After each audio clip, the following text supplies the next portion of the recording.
Hi there, good evening everyone, and welcome to 21st Century Saints. We're so happy to have you guys with us again. Thank you for tuning in. And I would love to say in sunny Scotland, but unfortunately we've had a bit of snow today. Thankfully, it's not lying on the ground. Jane's had to just pop off to deal with her son at the moment. I think she's forgot to mute her mic. So that's what the bit of noise in the background is, I'm afraid. So this evening we are joined by the lovely Rene Steelman. Want to say hi? Can you tie this? And Daisy's making her regular appearance as usual. Yeah. She's going to have her own podcast someday. Yeah, for sure, for sure. So we're so happy to have you on 21st Century Saints this evening, Rene. I'm so thrilled. We're so grateful for you giving us the time. Yeah, again. Absolutely. Jane, you haven't muted your mic, sweetheart. Of course I haven't. I did explain. I said Jane's having to deal with some stuff just now. Juggling. That's called motherhood. Oh, Yeah. sorry. Right. Oh, I just banged it at him. I'm so sorry. So for those of you who are maybe joining us for the first time after everything that's been happening over the past couple of weeks, guys, this is our podcast. We are mothers. We are doing this where we're looking after our children. Our children come in crying and feeling crazy, and we balance our kid on our hip, and we are like, shut up and eat some candy while we do this. So I'm sorry that was less smooth than we would normally. That's okay, but we always say that. This is real life for us. So this is our real life. So thank you to the viewers who've been patient thus far. In addition, in case you're all wondering, as my lips are slowly turning blue, I am ill. And so fortunately we have a guest who has so many interesting things that we want to hear about. In the event, guys, that I do keel over, pass out and die live on air, you have my permission to take my bloated, diseased corpse, pin a note to it, throw it on Brad Wilcox's porch and just saying screw you, something like that. And that is all I have to say in the matter at the moment. I'm sure you'll have lots to say later on. Okay, so with that, I'd like to introduce you all to our special guest tonight. Rene, thank you so much for giving us your time tonight. And what I'd like to do is just jump right in with your introduction. Do you want to tell everyone a little bit about your background, who you are, and all of those good things? Oh my gosh, what's my background? How far back oh, wait, Jane, just for you, I should start out by saying that my great-grandmother was born in Edinburgh, and I've been to England and I love it. And my stepfather was from Malvern, England. And I should give you the whole, right? That's what we normally, that's what we think of you guys often. Yeah. I'm sure you start every talk with, I visited California. My great-grandmother moved to Minnesota. I mean, no, we don't care. I love when you said that in the British Rescue. You're like, we don't care. I mean, it's lovely. I think we just hear it so often. So yeah, I mean, half of Scotland went to America, so I suppose we should have a vested interest, but I didn't. Unless you're Native American, we probably all came from Scotland, England, Ireland, Germany, France, Spain, whatever. Yeah, exactly. So it's like, that doesn't make you unique or special. I'm sorry to tell you that, but yeah. Thank you. It does. Yeah. But anyway, yes. Tell us about you. Well, okay. So I was born and raised in Illinois, Midwest, corn country. My mother had 7 siblings, and I had a really great childhood. My mother's older sister was a Mormon, and I don't remember what her conversion story was, but I remember that she was a Mormon, and I went to church with her a few times, but it never seemed to interfere with any family gatherings or anything like that. But then my mother, the missionaries knocked on our door. I was 12, and my mother let them in and took the discussions, and we joined the church. I have a brother that's 3 years older than I am, and he was 15. We got baptized, and then a year later we went to the temple, and we were all sealed. I was actually sealed to my stepfather which is interesting because I had to get a note from my biological father giving my stepfather permission that I could be sealed to him. And it's so funny because now that I've resigned my membership from the church, I look back on that and I think, when my aunt was sitting at the table and she said, so what does this mean? Does this mean that your father won't be your father in heaven? And I was like, I guess, I don't know. I'm 12. I don't know, And so, and I look at it now and I'm thinking, okay, this is a church that talks about temple work, sealing families together, being an eternal family. And yet you just very easily wiped my entire genealogy off of my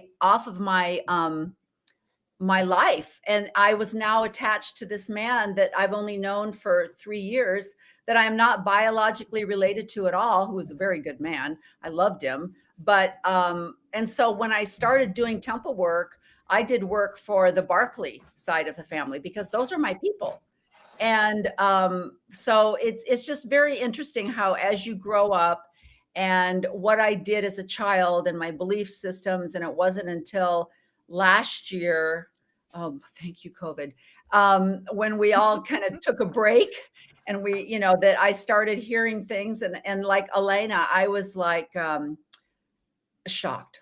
I was just shocked at some of the things that I was hearing. And so I had to start reevaluating. Anyway, I met my husband at a church dance.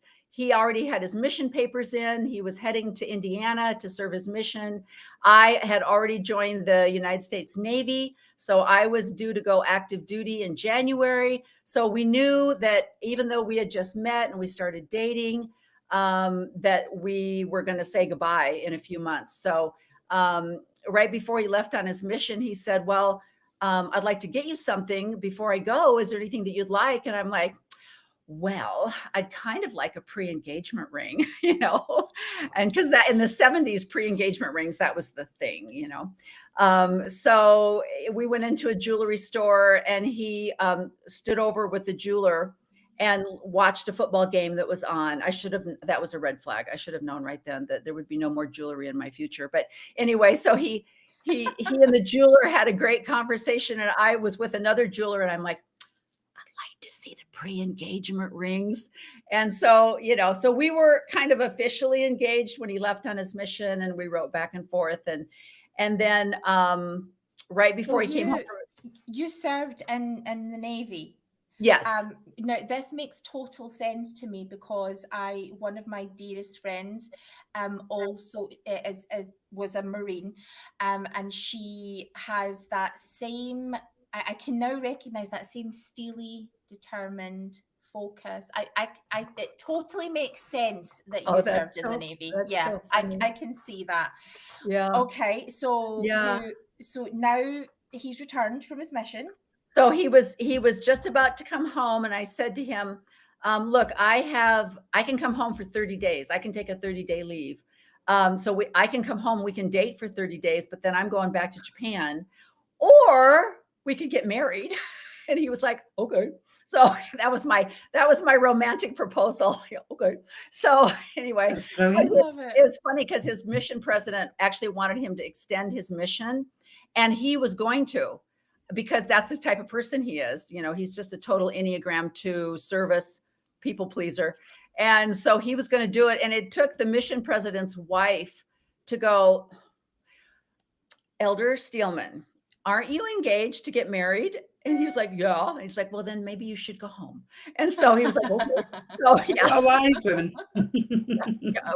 Seriously, again, this is why the women should be running the church, because she was able to sit back and go, "Okay, young man, let me explain how this works."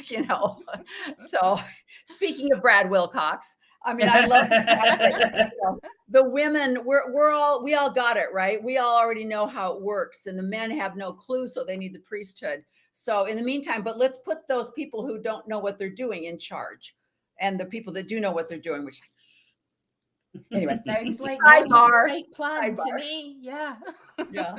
Anyway, we got married. We have 6 children. My oldest is I can't even remember how old he is now. He was born in 76. I don't know how old he is, 45, 46, something like that. He'll be 46 in June. And then my youngest is 36. So for 10 years of my life, I was pregnant and nursing and babies. And it's so funny because I was at an event at one time, and these young girls, it was a fashion show, and these young girls were modeling. And this one lady leaned over to me and she said, remember those fun college days when we could all wear bikinis? And I said, no, I don't. I was pregnant from the time I was 22 until I was 32. So there were no college bikini days for me. So yeah. But we have 4 boys and 2 girls. And our youngest son is so funny because I had my first 3 children at a naturopath clinic, natural childbirth. I was determined to have a natural childbirth. So I had them all at this clinic, a birthing clinic. And then when I was pregnant with my 6th, I started hemorrhaging when I went into labor. And so they took me, I went into the emergency room and they said, we're going to have to do an emergency cesarean, because they didn't know why I was hemorrhaging. And so I went from natural childbirth to a cesarean, my last one. And he was born with what they call a diaphragmatic hernia. So he had a hole in his diaphragm and his intestines had slipped through that hole and they were laying in the chest cavity. And so he only had 1 lung that was developed, and the other lung was just a little lung bud. And so he was immediately taken to Oregon Health Science University Hospital. And there just happened to be 2 very well-renowned diaphragmatic hernia specialists at the hospital. And they did the surgery, they closed the hole, they put the intestines back where they belonged. And then he was in the hospital for about a month. And then right before he came home, they did an EEG. And they told me that he had brain damage and was at a very high risk of having cerebral palsy. But they don't know, because the brain is amazing and people can sometimes reroute and go through other areas. And so they but I just remember thinking, I don't do cerebral palsy. I have 5 healthy children. I have no members of my family that are disabled in any way. None of my cousins. They didn't have the inclusion programs that they have now. So people that had disabilities were not included in the school system. So it just wasn't anything that I was familiar with. Or I didn't have any kind of model or anything to go off of. So, and because of that, in a way, it was a good thing. Because of that, I didn't know what to expect or how life should be with a disabled child. And so I just kind of thought, okay, whatever, we'll just do what we do. And we just kind of carried on. But it was quite evident that he had a lot of problems. He had a really hard, he couldn't swallow. He had his suck reflex was off. So feeding him was very difficult. And I don't have a lot of respect for the medical field. And the reason is because I would take him to a lung specialist on one day, and the lung specialist would say, you know what, treat him like a regular child. His lungs are developing just fine. He's going to be great. And then I would take him to my pediatrician, and he would say, don't take him out. Don't take him to church or don't take him to a store. Stay inside. In fact, when you come to our office, we want you to come through the back waiting room. And then I would, go to the neurologist, and they would say, we don't really know. But, so it's kind of like, I just have to wing this by myself. On top of the fact that you are watching your child grow, you've had a really traumatic experience. That birth experience isn't what you were prepared for. How were you coping? Well, like I said, I loved being pregnant. I loved, I certainly probably would have, I don't know. It's hard to say. Nobody can tell how they would react, but I wanted a lot of children. I came from a family where I had an older brother that was 3 years older. I had a half brother that was 8 years younger, and I loved babies, and I really wanted a large family. And I don't know how much of that was just the influence of the church telling me that large families were great, and blowing the larger your family, the bigger your mansion will be in the celestial kingdom type mentality.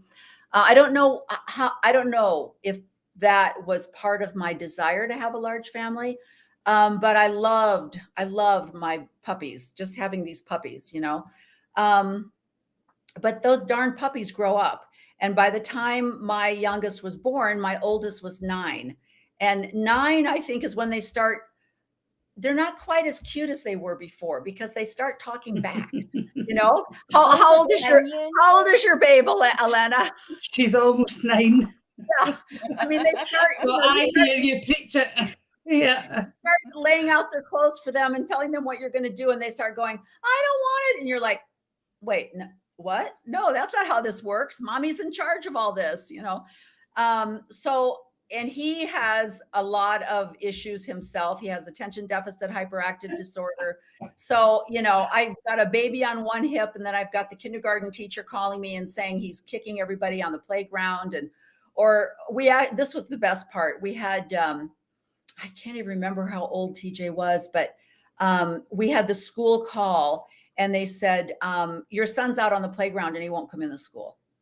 And I was like, what do you mean he won't come in? And they're like, well, he's sitting on the swings and he won't come into the school. And I'm like, are there any adults over there? Go and grab him and bring him into the school. Well, they can't do that now. You know, legally they can't do that now. So my husband, as I have a new baby, and my husband has to get off work, drive over to the elementary school and say, get your butt into the school. And, you know, so that's the way it was. So both ends. I have bookends. I have this one that was causing trouble all the time, and this one who was physically giving me trouble all the time. And so, daggone, those 4 kids in the middle, they just kind of had to wing it, you know. Oh. Yeah. They're great. I mean, all the kids have turned out great, but it's been difficult. You know, he struggled eating. He lots of doctor's appointments. But my saving grace was when he was 3 years old, he qualified for a preschool program. And a bus would come and pick him up, take him to this tri-county preschool.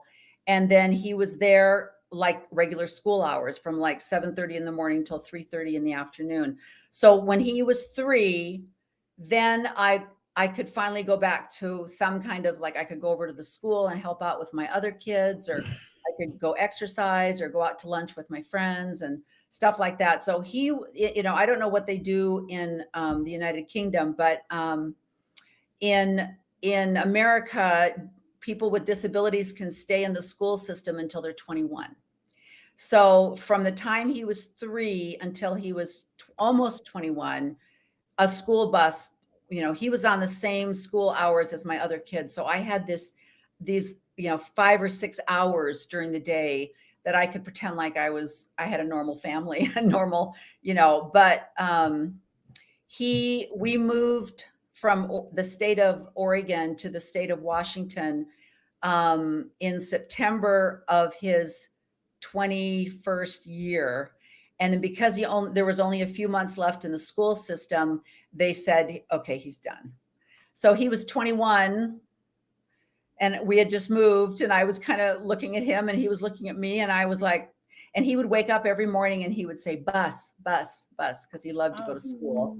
And I just had to say, I'm sorry, babe, there's no more bus. There's no, you know, you're hanging out with me now. And he got mad. I mean, he's nonverbal. He doesn't speak, but he would stiffen up in his wheelchair and he would go, oh, you know, because he went to school with his brothers and sisters.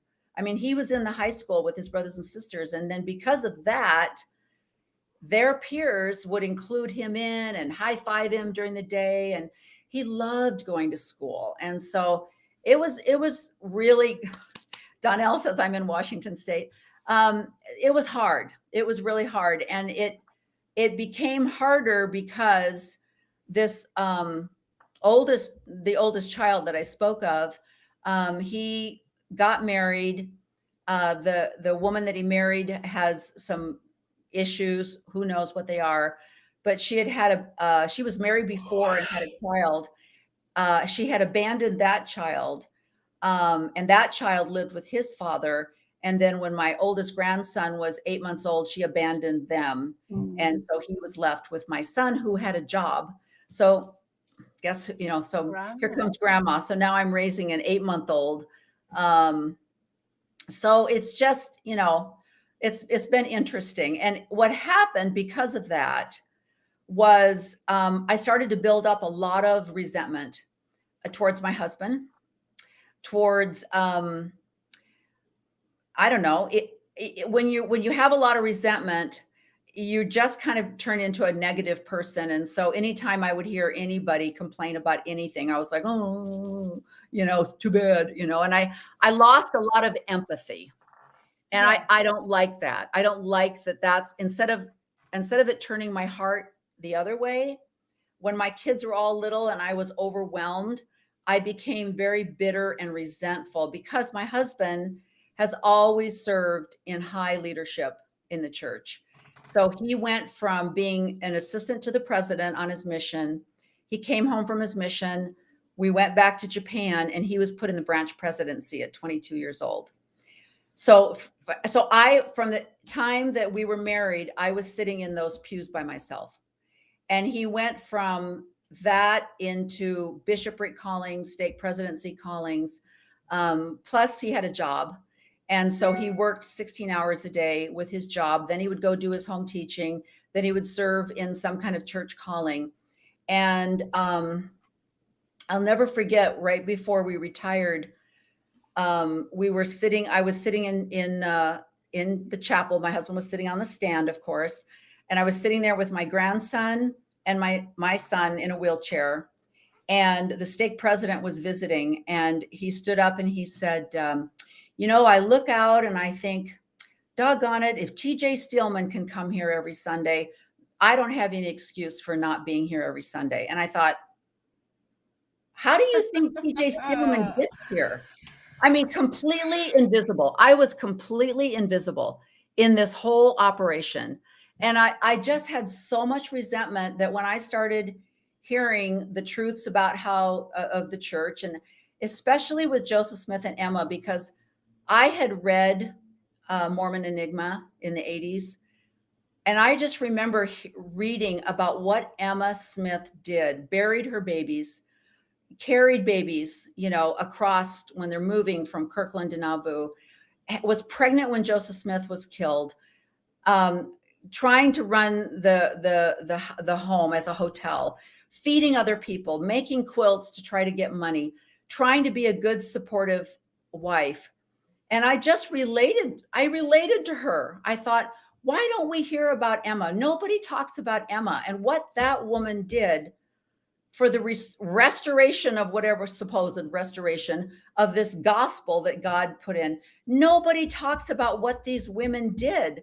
And so I want to ask you a couple of questions, and yes. and Emma is a great place to come in to do that. We want to know what Emma did. We want to know what you did. So you're an active Mormon. Your whole family are going to church every Sunday, despite all of the reasons that you have to be too tired to get there. All you know, against all the odds, you get to church. You mentioned bitter, resentful, negative. No, Mormon women aren't supposed to feel that's not a welcome feeling when you're in Relief Society or across the sacrament table. How do you get to feel like that? Because motherhood is wonderful. We receive all of these supportive messages about motherhood in the church. How was it different for you when you became a carer for your child as well as their mother? Well, like I said, I fed into that, and I would have easily had 8 children if I would not have had one that was disabled, because I felt like the you know, the call when you're kneeling at that altar and you're told to multiply and replenish the earth, and the stories. I mean, I was there when Spencer Kimball was a prophet. I remember the stories of how he would go into the homes and there would be this humble woman with an apron on and freshly baked bread. And the home was clean, but it was modest. And there were 10 children who turned their kitchen chairs around and knelt for their blessing on the food before they all sat down to prepare. And just as they were sitting down, the husband walks in from his stake presidency meeting. This is what I heard over the pulpit. So until I had a disabled child, I was eating that up. And I was like, you got it. You got it. You know, you want 10 children? I can pop out those babies. I don't even have an epidural. I am popping out these babies. I am on my way to the celestial kingdom. You know, my husband's in the stake presidency and I'm having another baby 15 months after my last baby was born. You know, I am going to do it. And I just, you know, dressed up those kids as cute as I could get them. And we all went to church and I just was playing the role. And it's funny because when you listen to people that leave cults, like my husband and I, can I just tell you, I have a TBM husband who has attended every Thrive event that we can go to together. Yeah. Is that not amazing? Yeah. That's how to do it. Yes. Yeah. That's what's amazing. And the great thing is when I resigned my sidebar here, when I resigned my membership, I didn't tell him that I had done it because I have listened to all the Mormon stories and I had read that if you resign your membership, it can take 90 days.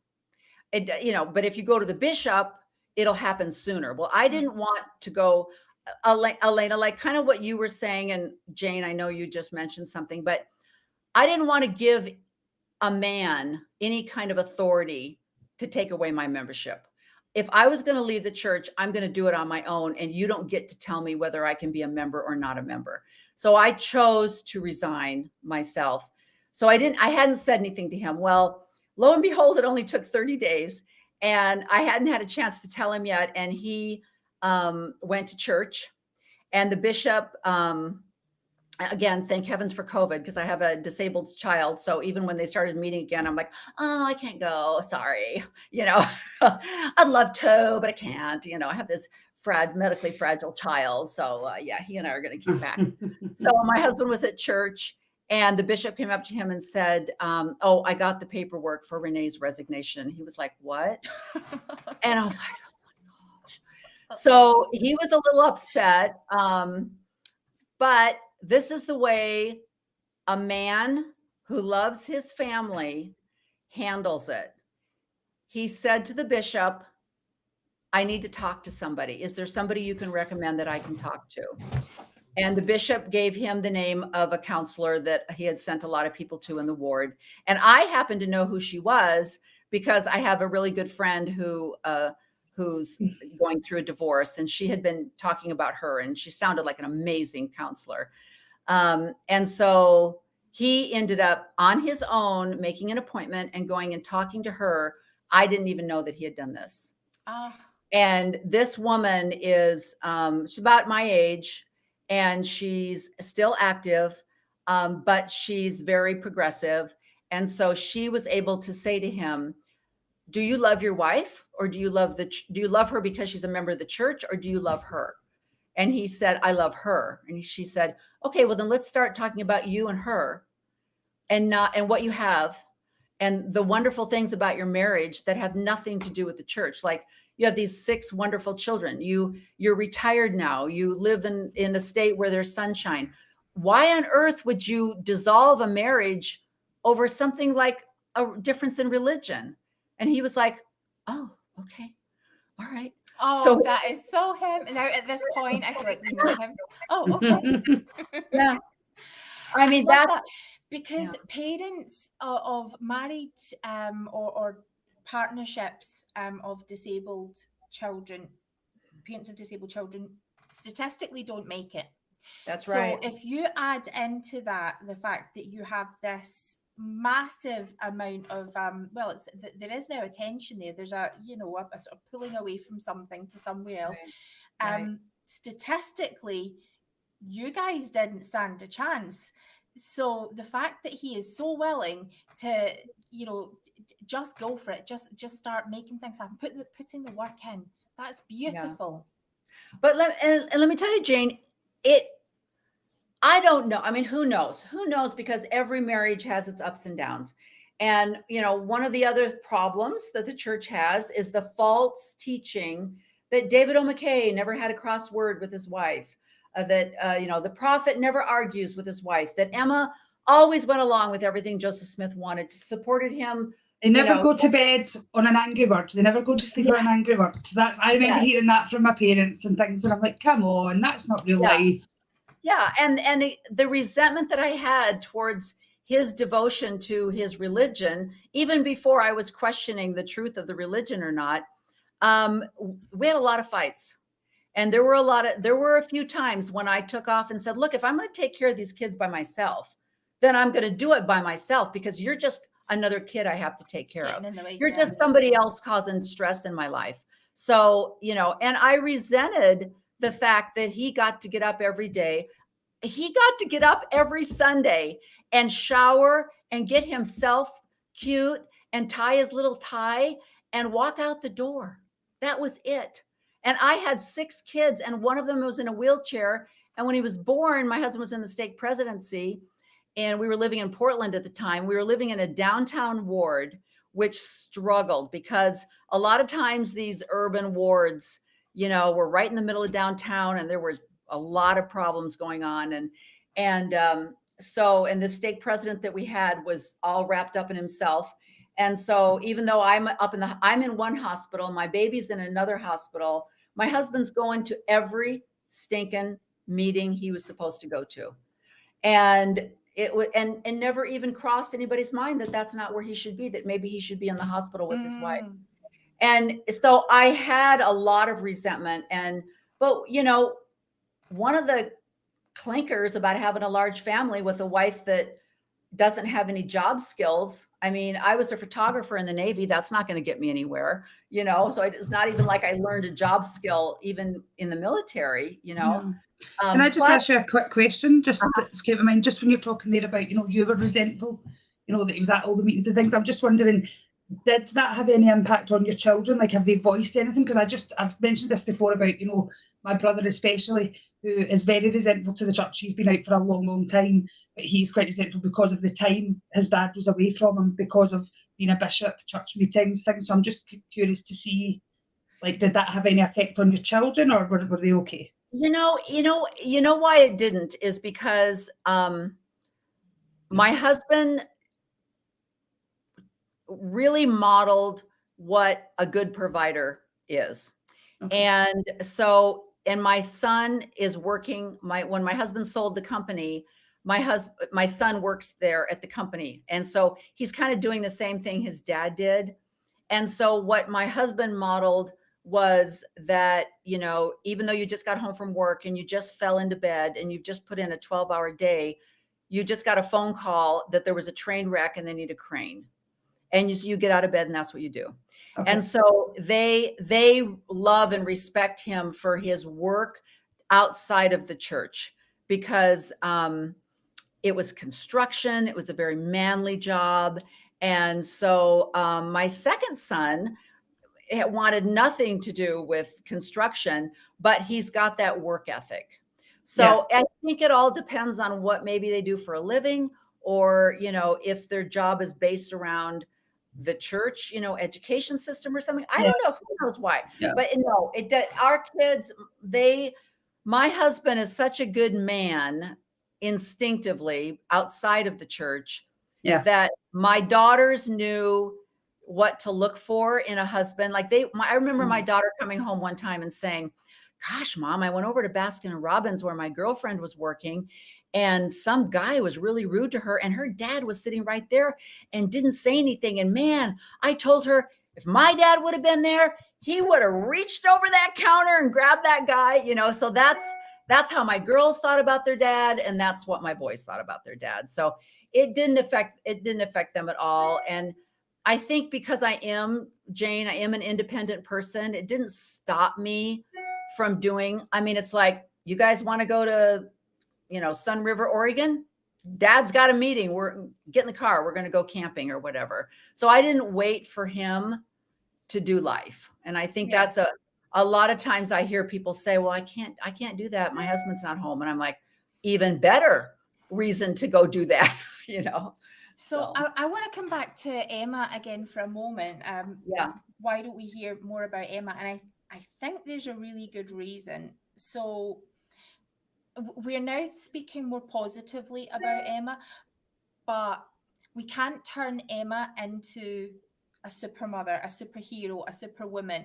Right. Emma's complicated and messy. And although in recent years, again, we see that need to cram Emma into the superwoman, you know, poor Emma Yeah. and all her trials thing, Yeah. which absolutely right, but also, you know, it's so much more complicated than that. Yeah. How did you cope? Because society, it's not even just a church thing, has a need to make you now, and your role as a mother, but especially as a mother of a child with additional needs, to be super mum. Yeah. How did you cope with that? You know, and that is a double-edged sword, as you say, because the more that it looks as though you're a superwoman, that you're handling it, the less people accept it as a trial. You know, it's like, because I showed up every Sunday, because I had 6 children all dressed and in the pews, it was like, well, then it's no big deal, right? I mean, Sister Steelman doesn't have a problem with having a disabled child. What's your problem? You know? And it's just like, well, Sister Steelman's really pissed off. And her kids, like I remember my second son saying, gosh, Mommy, why are you so mean at home? And then you get to church and you turn so nice. That made me chuckle when I listened to your episode on Sunstone, because I'm like, how true is that? Like the whole at home, you know, like I admit it, like all the sweetness you see there with Daisy isn't always the case, because sometimes like, well, you just be quiet, just that, you know, and sometimes I've done it on the podcast, forgetting one, but you go to church, it's all, oh, airy fairy, oh, how are you? And it's so true. So that really made me chuckle, and I really related to that as well when you said that. Yeah, it's really true. And I also listened to a podcast, and I'm glad you brought that up, Jane, because it opened up. I mean, I read Mormon Enigma, and then I also, because they don't teach any truth in history. So I didn't know that Brigham Young had silenced her. And I didn't know that Brigham Young had basically forbade anyone to speak her name when they got out to Utah. I didn't know that Brigham Young had canceled the Relief Society the minute he could. But then, like you say, I've heard other people say, you know, she had to be complicit in this. And she had to be, you know, she was married to the prophet. Before, you know, 1970 or late 60s, when the women got the vote, the only authority that women had was the level of authority that their husband had. So a lot of the women who agreed to polygamy for Brigham Young and Joseph Smith or Heber Kimball or any of these people that had authority was because it gave them a position in the hierarchy. And that's the only way women could gain a position in the hierarchy, was through their husband's status. And so I think her son, you know, I mean, obviously there was not a lot of love between her and Brigham Young, but she also, and I would do this too as a mother, she felt as though her son should take over the leadership of the church. And so she's like, I'm not going out to Utah. I'm staying right here, and we're going to continue this truth, you know. So who knows? We'll never get the full story. But so when I heard that person say, you know, she probably was complicit in some of it, and I thought, you know, even you know how everybody quotes, he would be translating the Book of Mormon, and then he would leave the room and have dinner and come back, and he would pick up right where he left off. Is that true? Or is that just part of the story? I don't know. Nobody was there, so we don't really know. But we do have a messy, complicated Emma, and messy, complicated women are not what we like to have as role models. And you know, the other, I think, really important thing to keep in mind is, you know, we're having a chuckle about being real women, and if I have to, you know, scold or discipline a child, or maybe even if it's a discussion I need to have with my husband, the whole world does not have a right to the insights into the workings of my, relationship or how that looks. Of course, we're going to go out and things are going to look great, and we smile, because that's what we do. Right. And we have this tendency, I think, in church to assume that we are entitled to maybe be more sort of enmeshed in each other's lives. We don't see any signs of Sister Steelman, we can help you. Did you leave a gap that needed filled? Does it, were you showing up to church on a Sunday crying? Unless we see that, is there a problem? Yeah, right. Yeah. But I think for me, obviously being a independent parent, as I say, it's like I've said before, you go onto Facebook or, any social media, and you see this perfect family, who are loving life and out in all the adventures, and everything looks so perfect. So it tends to make me then look at my life and think, I'm so rubbish. Like, I don't do this with my daughter. Like, I'm shouting at her a lot, or, and so I think along with that at church, and I'm not saying, like, I don't want social media to be all, oh, what a day I've had. Oh, the kids are awful. Oh, but I just think every once in a while, it would be good to see the real life, because it allows you then to feel, right, everyone gets it. They get parent is hard. Whether you're a single parent, whether you're a parent with a husband, because, a lot of women in the church feel that even having husbands, they feel they're doing it alone, because years ago, obviously, the men were so consumed by church. So they felt they were going it alone anyway. So sometimes I think it's just how the picture's painted. It makes you feel a little inadequate as a parent sometimes. Let me respectfully suggest, and I see this coming up a lot with subjects like miscarriage, especially all sorts of specifically women's trauma too. Let me respectfully suggest that those messages of complexity and pain, they do exist. They are on social media. People do cry out for help, and they do it all the bloody time. We talk about how things are really hard as parents. Sometimes it's easier not to see it. Now, I can tell you from sort of my own point of view, if I hear a story of one more person comparing themselves to any experience that I've had in that day, it makes me furious, because you are not me. And just don't. I know you think you're trying to be helpful, but just don't. If you and I think that's a kind of what I'm getting at about church, and specifically Relief Society. There we're looking for everyone to be well and everyone to be happy, and the visiting and I'm sorry, I'm going to keep calling it visiting teacher and home teacher. We're not calling it banana and apple. And it helps me separate the male from the female ministry. But when we're talking about being friends to each other and looking out for each other and what a church community should look like, I don't need more friends. I need people to actually pitch up consistently and help me. If you're going to be my visiting teacher, I would like you to be my visiting teacher. Yeah. Does that make sense? Something more 100%. And different than a friend. Yeah. Anyway, Rene, I want to ask you more. Tell me what church was like for you in Relief Society. How was church a supportive place? Was it good for your family to be in church, or was it? I can't speak for my family, because, like I said, we have 4 boys. The 3, obviously the last one is disabled, and so that's whatever. The other 3 boys are not active in the church. The 3 boys did not serve a mission. So, that kind of set a standard for, I remember one time my oldest one, we never really thought would serve a mission, because like I said, he has his own stuff going on, and that wasn't anything that we expected out of him, But the second son has a lot of my husband's personality traits. So he's very obedient. He follows the rules. He does what he's told to do. And he's not going to rebel against anything. So we really thought he graduated from high school and went to Oregon State for 1 year. And we said, okay, you can go to Oregon State, but we really want you to attend church and institute and whatnot. And he wasn't doing that.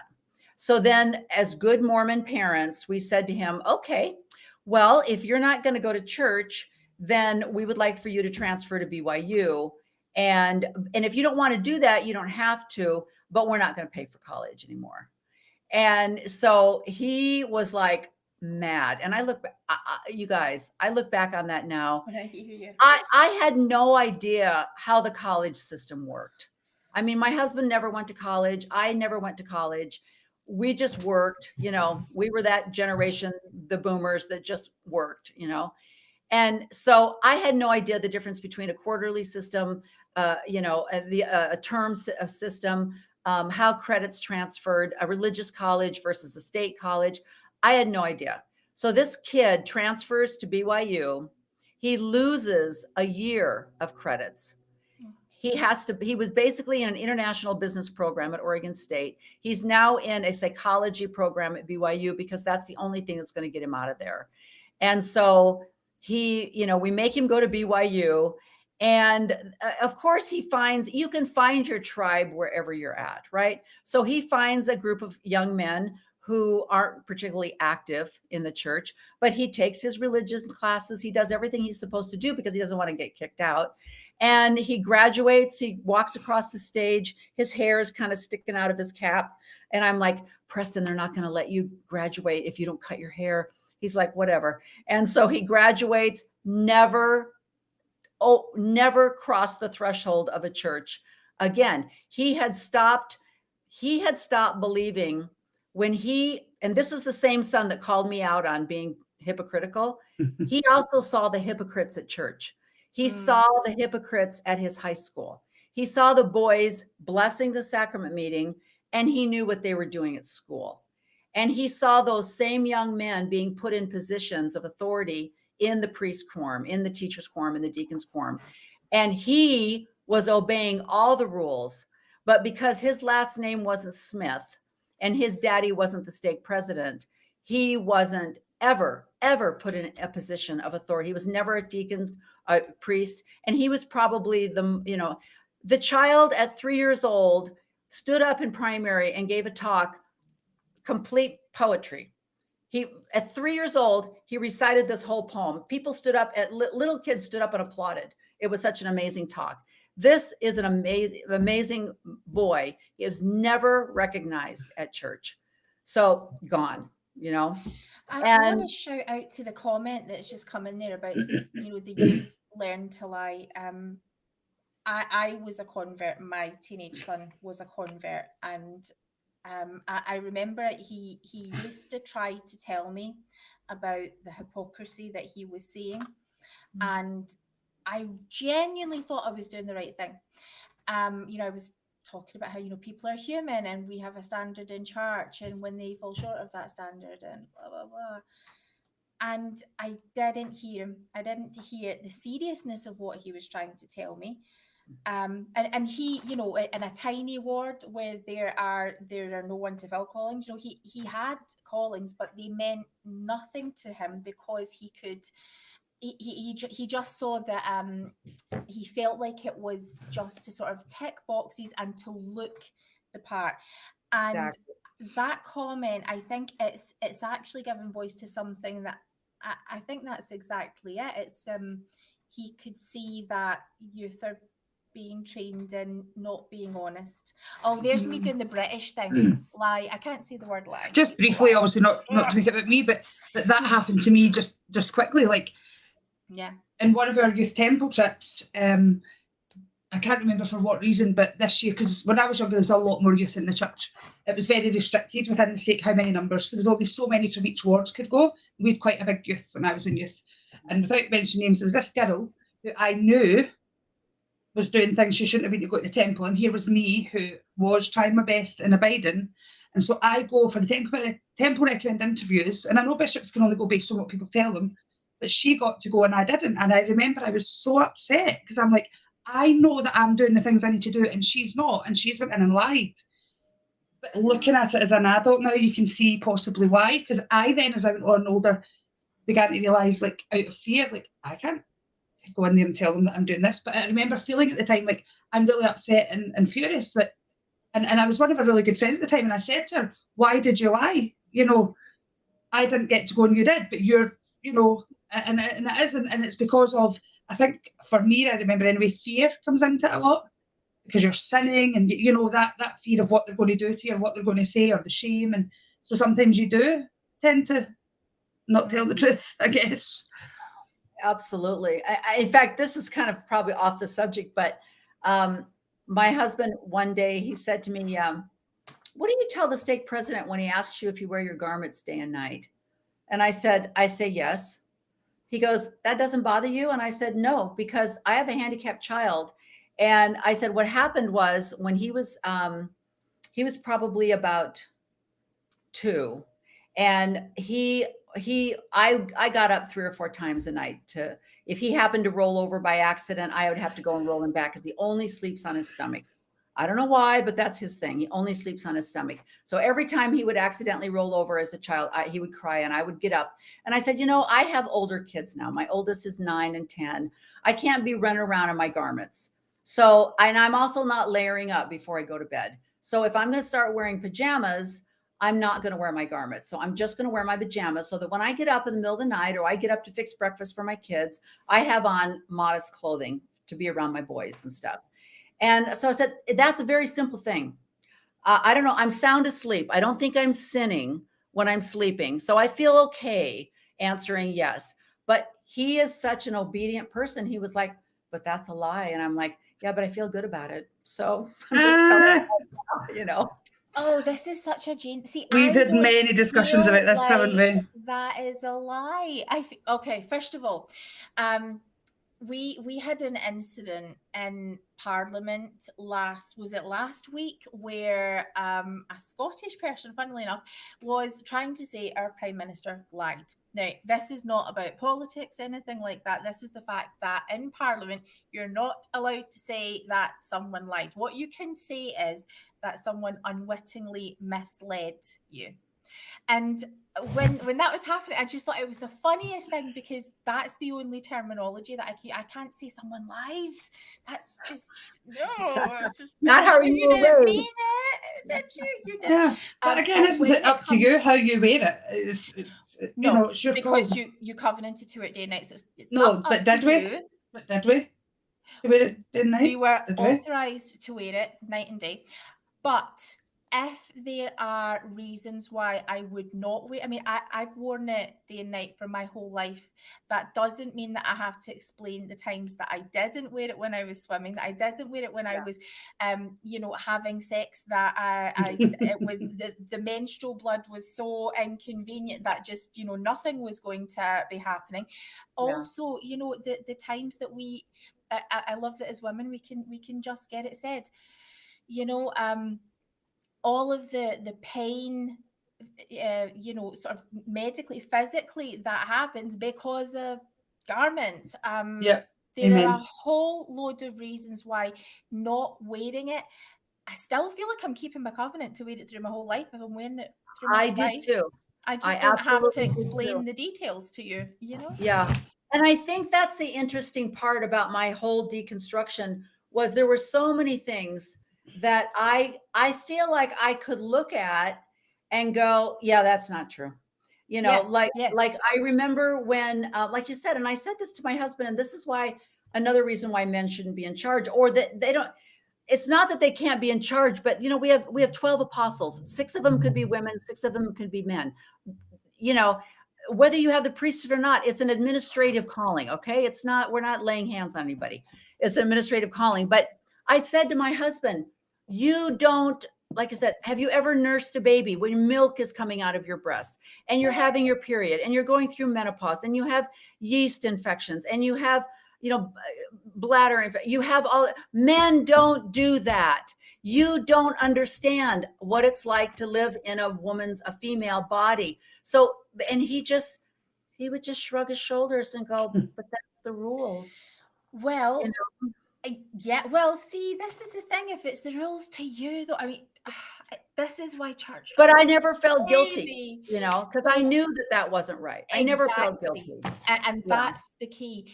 Alana's father is a nurse and has served as a bishopric and is counsellor in the bishopric for loads of times, and I remember one of the last times, and your dad had got to that point on the questions list with me, and I'm like, I'm a woman, do you need me to tell you? And he's like, you don't need to tell me. Yeah, I don't want to hear And that was it. Don't tell me. Yeah, well, because he got it. He's like, yeah, I totally, I get exactly what you mean. So, and that's what we need, a little bit of realness. Yes, Donnell, we need to tell them breast milk. Yes, we need to tell them vegetable. Yes, take back your power. Okay, so for my son, the primary program was exceptional. We had a primary president when we first started attending church who was very, very structured. A lot of parents didn't really like that, but for our child, this was wonderful. And that structure was perfect. Going from there into the youth program was a car crash because there was no structure, and within a matter of months, he wasn't attending. It was felt that he didn't need to attend because he's made it. Yes. Yeah. Could you talk to me a little bit about your experience with the church programs and your child? You know, that's the thing too. When people talk about bishopric roulette, it's ward roulette. It really is. Because when he was a baby, you know, we were living out in kind of a more rural area. The ward loved him. Everybody loved him. He was tiny, you know, he stayed very little, you know, for a long time. Then we moved back into the suburbs, and the ward just loved him, just scooped him up. And he loved primary. He would sit in the back of the room in his wheelchair and listen to the kids sing. He loved it. And so same thing, when he turned 12, he doesn't hold the priesthood. He's never been baptized, you know. I said, yeah, can he just stay in primary? He's not hurting anybody. He's just sitting in the back in his wheelchair. And she said, absolutely. And so one of the counselors, Jennifer Patton, she would stand back there and rub his head, and he would sing with the children. And he stayed in primary until we moved. And when we moved from Oregon to Washington, the person who was the primary president at the time was very uppity, very, she had a good last name. She had some heritage behind her. And absolutely not. There's no reason for him to be in primary. He's not a primary age child. And so it kind of took her leaving. And I would try to take him into Relief Society. Have you ever tried to push a wheelchair into a Relief Society room? There's no room for wheel. Let's talk about the fact that none of these buildings are set up for people with disabilities. Okay. So besides not having a nursing room for mothers, we're not set up for disabilities at all. So you can't get them through the door. The chairs are all right there lined up against the door. You can't get them in. Sometimes my husband would take him, but I got mad because, you know, he would say, I'll take him so you can go to Relief Society. And so I would walk out of Relief Society, and instead of putting him in, when he was finally, he was probably in his 30s, the priests would say, hey, let me take TJ. I'll take TJ and we'll go into the priest quorum. And, but my husband, being the person who's always, you know, he'd say, no, I don't want to bother them. I don't want to inconvenience anybody else. So I'll just stand out here in the hallway with him. And I would walk out and I would see him standing in the hallway, and I'd say, he wanted to go in the quorum with those boys. He wanted to be with his peers. And you stopped him because you thought he was going to disrupt and so those boys were more important than your boy. That's where we get in the people pleasing stuff, you know. Oh, I would get so mad. So I stood out I lived in the foyer. There needs to be an entire thing about the women in the foyer. Yes. That's the truth. The spirit is in the foyer just as much as is in the classes. We've had many great discussions in the foyer, haven't we, June? The foyer is where healing happens. Yes, absolutely. That's where Relief Society is really going on, is in the foyer. Absolutely. Yes. Nothing in that little room with all the little head games going on. Exactly. So Ronan really wanted to be with his peers, as he could see people moving up into young men. That was where he wanted to be. There was a rite of passage that he wanted to go through an experience. He didn't have a need for baptism, and our bishop was at the time actually did a sort of special, now what was it called, a sort of baptism as an exercise, so that he got to go into the water. Some people showed up. It wasn't super public, but it was very special for Ronan. It was really lovely. And it's lovely to see adaptations being made as were needed. Priesthood authority wasn't called on it. It was actually, that's not true. He said, by the authority of the bishop, I command you to be clean. And he dunked him. It was very, very special. And he'd really prayed about that. But as I say, then we move on. When our child becomes heavier, when they become more difficult to move around, you can't just pop them in your hip and take them from the class if they're being disruptive. If they are feeling angry, if they lash out, and that lashing out is no longer a little boy, it's now a scary, scary young man. It's completely understandable. Right. But what I didn't understand is that my child had expectations of the church. How could I not have saw that he would have expectations? And so when he turned 12 and went into young men's, he went to church that Sunday, and I'm so angry. I don't do tears, I do anger at this moment in time. He really thought he was going to get to participate in sacrament. He sat with it. He was ready to jump up, and to be the person who told him no was awful, because he did not have the authority. That breaks my heart. I wonder, does it need said that that to have? Can you imagine if it had been able to happen? What that experience? What would Jesus have done? Exactly. Jesus would have taken him up there and said, I will help you hold the tray. I will help you walk from aisle to aisle so that you feel included. That's what Jesus did. That's what he would have done. There is no Jesus in that church. I'm sorry. It's Joseph Smith Church. It's not a Jesus church. I would agree. The focus and the concern had been for the ordinance. Yes. Not for even Jesus wasn't mentioned, but it was the ordinance, the sacredness and need for the ordinance to be performed in the correct way was really important. So even no invitation to hold a door open, to usher, to eventually I managed to in the weeks to come, I was sort of very insistent that there is a role that my child can perform. Can he bring the bread each week? And while he, Bishop was sort of saying, no. And then eventually he sort of realized that what I was asking was actually reasonable and possible. And yes, he could do that.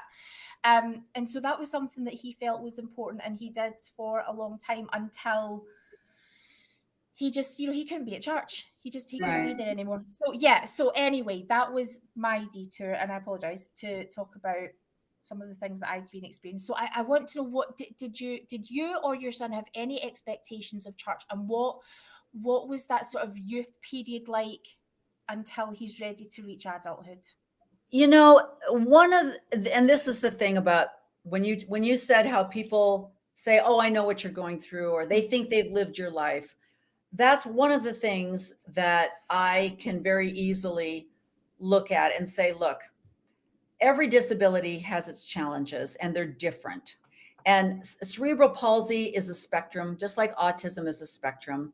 And our son is quite spastic, very severely physically, which in a way is a blessing, because he has no control over his arms and his legs. He can't walk. He's not ambulatory at all. So I don't have to worry about him running away. I don't have to worry about him harming other people because he has no control over his arms. I don't have to worry about him saying inappropriate things because he's nonverbal. So even though physically he's hard to take care of because I have to do everything for him. On the other hand, my daughter has a son that's severely autistic. He is verbal. He is ambulatory. He is potty trained. But she has to worry about him running away or just, maybe grabbing something or something like that, or being too loud or these kind of things. He's only 9. So he hasn't had to experience that being accepted. And he's also, his particular kind of autism, he would rather be by himself anyway. So I don't know if he'll ever have the desire to be included in the preschool. So every disability has its different challenges. I mean, that's why it's like, when you said that, I just thought that's probably one of my highest irritants as well. I remember when my daughter was 25 years old. She was pregnant with her second baby, and her husband was just had graduated from the police academy, and he was killed in a car accident. So we're sitting in her apartment and we're boxing up her apartment, and the Relief Society came over to help. And this one woman stood in her kitchen and talked and talked and talked. And I remember sitting there hearing her say, "I know what you're going through. My mother died." And I remember going, "Oh, honey, that's not the same. It is a trial and it's a sad thing, but it's not the same. This is she has a 2-year-old little girl. She's pregnant. She's all alone. That's not the same, So we just cannot compare, like Brene Brown says, there are no, Olympic trials. There's no gold medal for this trial or this suffering, this amount of suffering. You don't get a gold medal. You're a silver, you're a bronze. Everybody has something. And that's why talks like Brad Wilcox's talk are just inflammatory, because it's not that's what empathy is all about. That's what empathy is all about, is not understanding, not knowing. And I'll tell you, it wasn't until my son was 13, and because I am fiercely independent, and I'm not saying that's a good thing, because I should have asked for help. I needed help and I didn't ask for help. And but people came into my life and it demanded that they help me.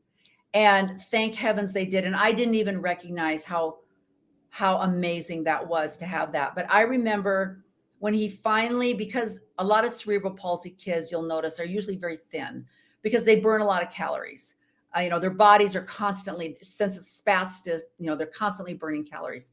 So he was very small for his age. He was very thin for his age. So he was finally 13 years old, and I couldn't pick up his wheelchair. He got a new wheelchair and it was too heavy. I used to pick him up, put him in his car seat, or put a seatbelt on him and pack him with pillows. And then I would pick up his wheelchair and put it in the back of the car, and then we would go someplace.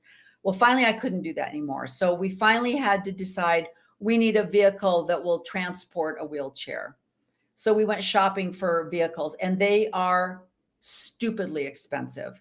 You buy the car, then you buy the accessibility things that need to be modified. The car needs to be modified. So you bought a car. If you can get a cheap used car for $25,000, you're going to put $28,000 of mobility equipment into the vehicle. So you've got a freaking Mercedes priced vehicle, and it's a 12-year-old Toyota minivan, And it wasn't until we got that van and I saw what that allowed us to do. Because before, I had a baby just like everybody else had a baby. I pushed him in a stroller. I pushed him in a thing. I didn't know that he wasn't the same as my other children. I didn't see it until he got too big for me to not treat him like a baby. And now he's a man, and you can't, he's not in a stroller. He's not in a car seat. That's when my eyes were opened. And that's when I was like, wow. And I watched people get their handicapped son in and out of a car, or not be able to go anywhere, or have to call public transportation, or sit at a bus stop for 2 hours because the bus is late with their handicapped child. And that's when the empathy came back. The resentment stopped, because I have a van and I know how blessed I am. And I have a husband that didn't leave me because, he didn't want to deal with this. I could see, I have to give back. I have to recognize what I have, and I have to give it back. And that's when the resentment kind of left, and I started being more grateful and then more empathetic for the other people. And like I said, I watched my daughter with her son that has autism And because she was raised with a brother that was disabled, she pops out 501s, IEPs, therapy. It's like, yeah, absolutely. That's how we do it here. That's how this family handles it. My other daughter's dealing with some sensory disorders, some spectrum type issues herself. And she's calling my other daughter. Do I need a 504? Or do I need an IEP? That's what having a handicapped brother, showed them and taught them.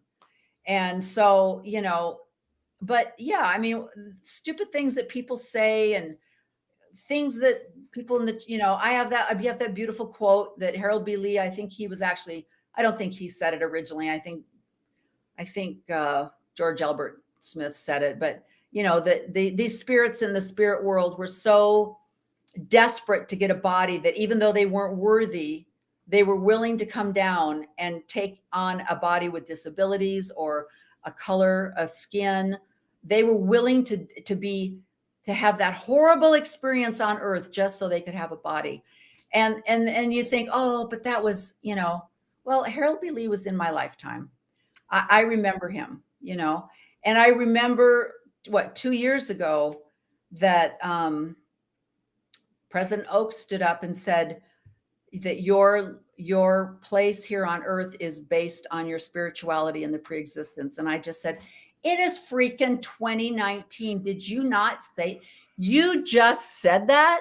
So is that a silenced truth? Just like Brad Wilcox released all these silenced truths that they still believe, they still teach.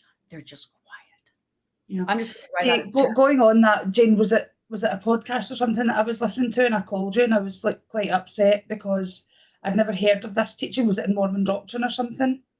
Where it was said like about children being wicked in the pre-earth life and that's why they've got disabilities and things. And I just remember after I spoke with you, I just come off the phone and I just sobbed because I thought, how dare you teach that? How dare you? And it really, really upset me. And I thought, and this is a part of an organisation that I've lived my life in who say these horrible things.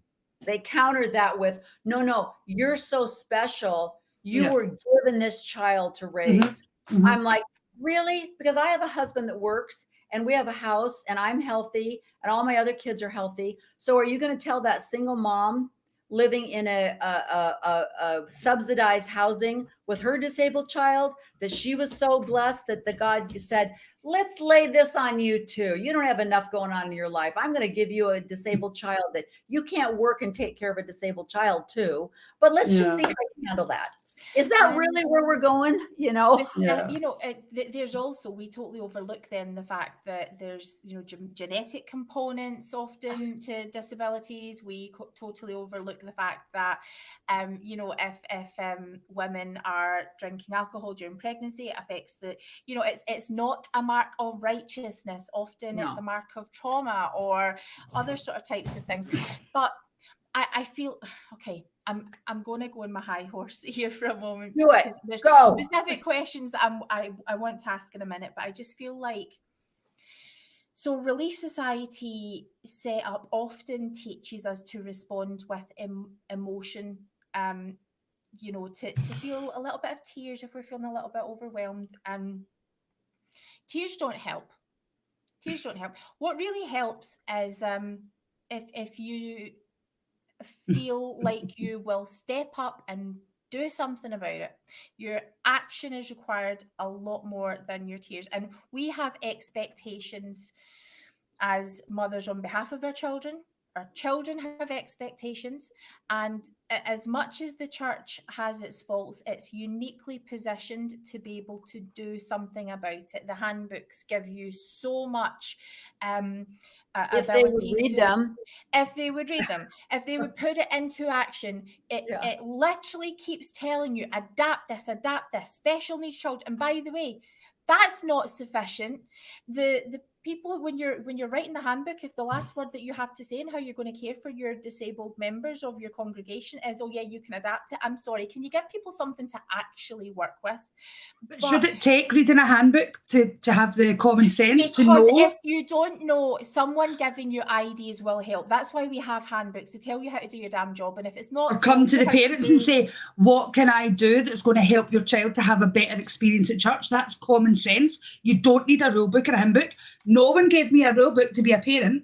I just figure it out. So use your common sense and go figure it out with the parents. Yeah, Simple. so that is exactly what to do. Because parents will tell you, there are specific things that will be helpful, but what it requires is you to put the work in. It will require you to think differently and approach things differently. And in a church where we are so structured, where we're not good at doing things differently, I'm afraid it's going to have to change the way church looks, and it means that our congregations are going to look different everywhere we go. My word, I want you to call a damn disability specialist. We've only been here for like 10 years. Which is in the handbook. It's in the handbook. Yeah. When people have been called to serve, Ronan specifically, they've refused. I want you to speak to members about the priesthood and Relief Society and whatever the hell else, just to be a Christian duty. Those are some simple things you can do. But more than that, I expect you to be still and just listen. Do not try and fix us. Do not try and see us as a broken family or something that needs. Some of the worst things have been said to me when I've spoken to Relief Society presidents, just about being tired, not asking for help. Have you thought of putting your son into care, into an institution? Because apparently it's too uncomfortable for you to listen to me mentioning that I'm tired. Mm-hmm. People who wouldn't put their dogs into care, which, if that's what I'm exhausted all the time. Should I put Daisy into care? No difference. That's your child. To be blunt, I'm sorry to this, but it is different. I don't know what you're saying. I don't mean that, but I just mean like you wouldn't say that to someone who didn't have a disabled child. So why should you just make that suggestion regardless? I guess that's my point. The fact that is a road that parents can go down. It requires so much. That might have been something that I was thinking about and tortured about and wondering if I'm going to do. And the amount of can you imagine the conversations that we're having to have over a situation like that? And a Relief Society president can just throw it out as a suggestion to me being tired. You have to keep in mind that the things that you are sharing your opinions on, if you don't know what you're talking about, please just shut up and be a friend. Just shut up and listen and be still in that space. That is often all that's required. When we're tired, we just want someone to hear. Listen. And that's just talking about me. That's not even mentioning that at no point has anyone come to my child and asked, what can we do for you?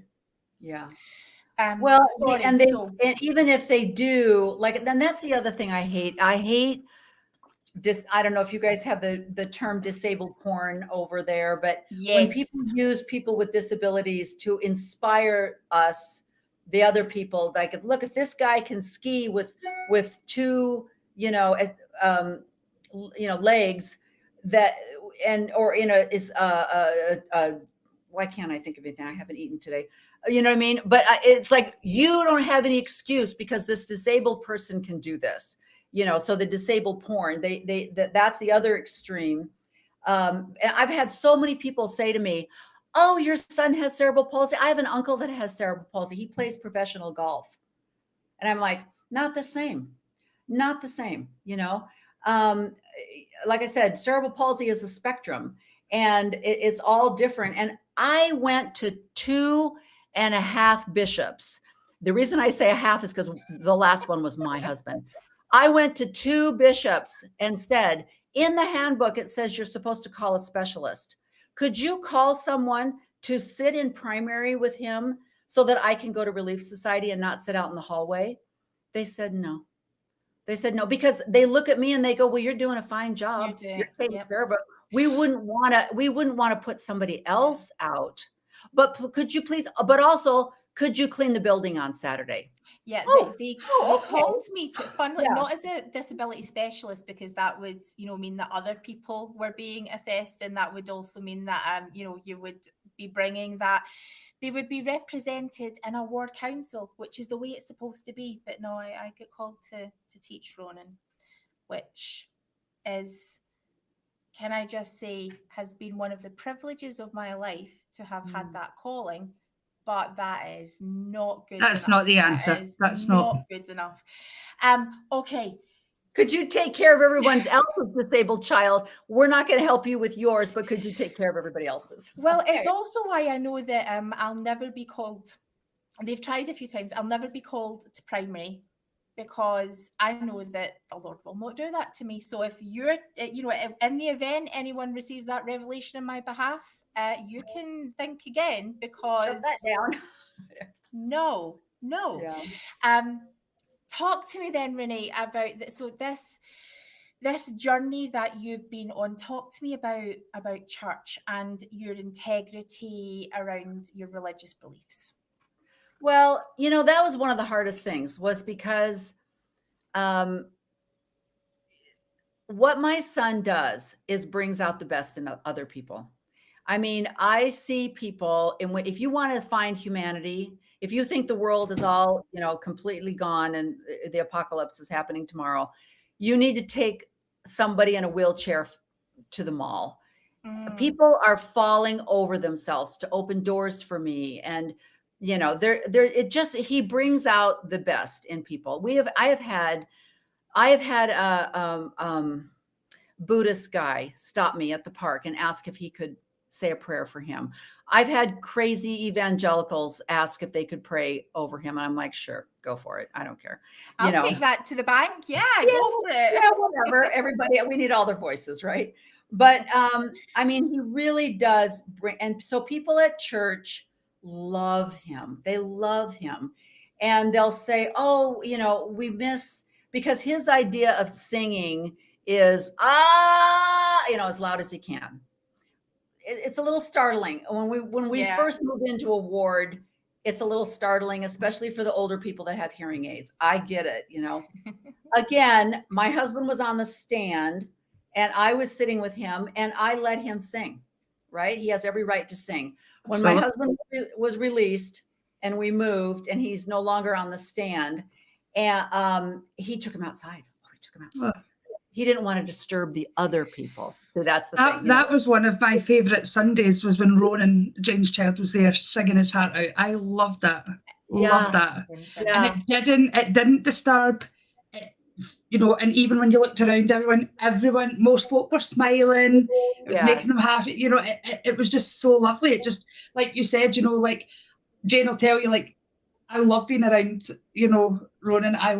He just brightens my day. If I'm ever feeling a bit low, if I go see Ronan, he just fixes it. He's just got that way. And he doesn't do anything specifically, but just his brightness, his outlook, it just changes everything. So I can totally relate with that. So I honestly, before COVID, the only thing that kept me going back to church was the fact that he loved church.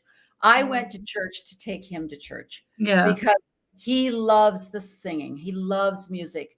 Because he's nonverbal and he's cortically blind, he relies on his hearing and he listens so intently and he loves hearing the music. And so I took him to church because, that's what mothers do, right? You do what your kids are, what's best for your kids. Absolutely. And when COVID hit and we didn't have to go anymore, it was like, I don't have to do this anymore.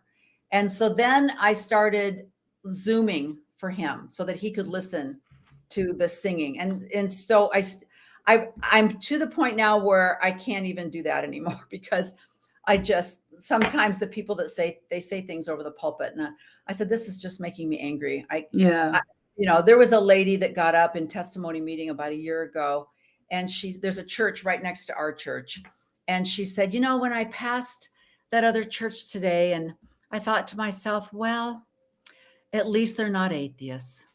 And I was like, wow. you just stood up and said that over the pulpit. Oh my goodness. You know, and I'm like, I can't. So now listening to Zoom church, even to hear things like that, I'm like, I can't. I get my poor husband, he walks in the door and I'm like, did you hear what? And he's like, please, you know. So I can't even listen to that anymore. But boy, I mean, this is how he was raised. Turn on the Mormon Tabernacle Choir. He's in heaven. He's in heaven. He loves it. So I took him, you go to church because you have children, you go to church because you have grandchildren, you go to church because you're setting the example for your, I don't want to be responsible for my children's apostasy. I don't want that to be on my head. So I waited for my kids to all grow up. And then I'm like, you're old enough now. Let them apostatize by themselves. And yes, put it on their own. And that was the thing that, the therapist told us. She said, look, you don't have any little children in the home. Most of your family is less active anyway. You're retired. And I said to my husband, look, I've done you a favor.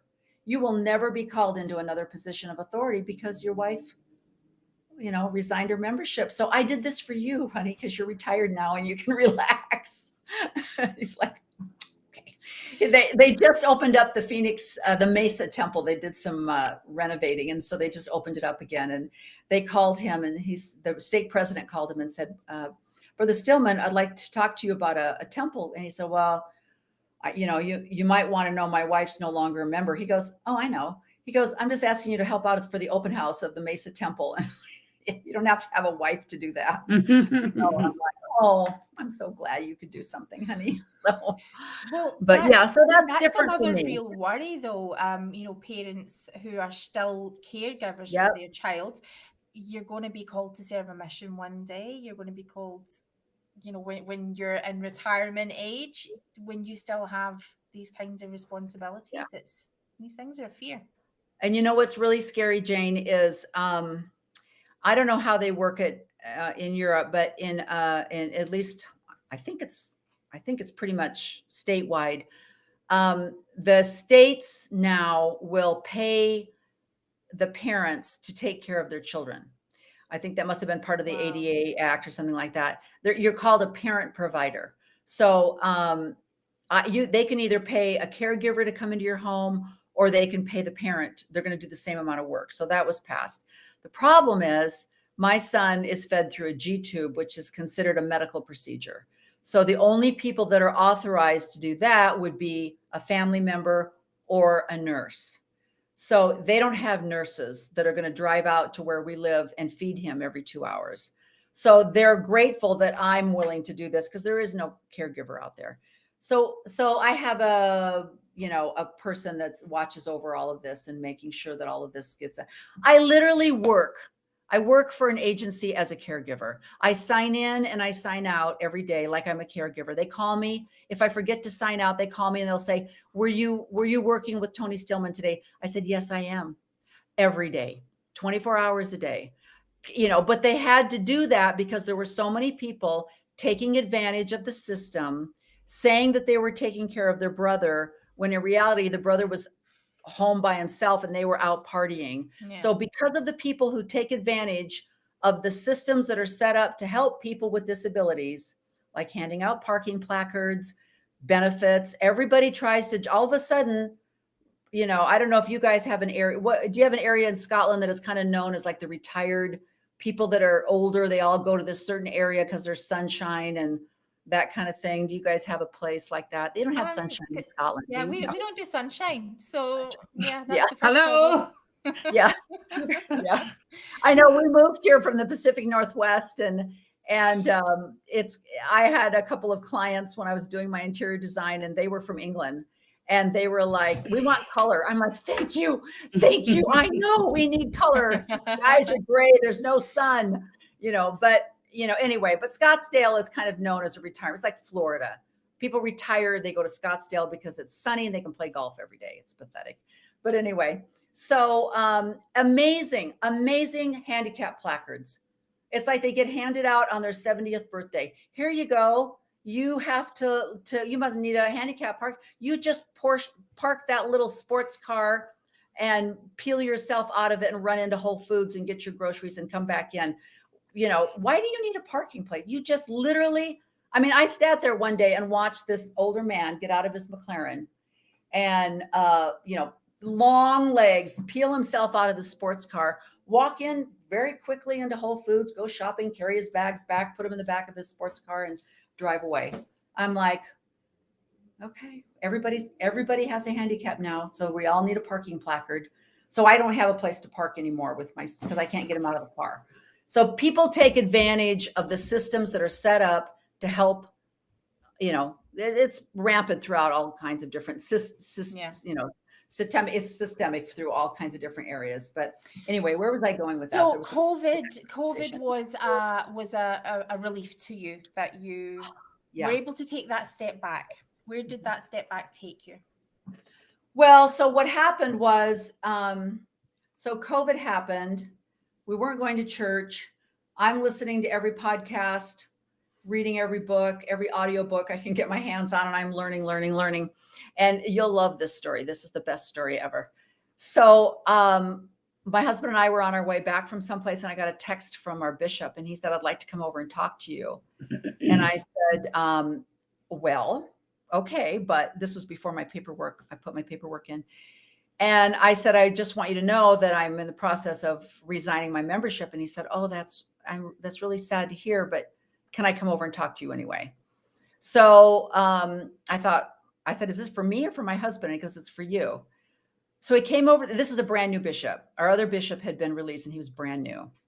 So he came over and he said, I want you to know I was going to issue you this calling.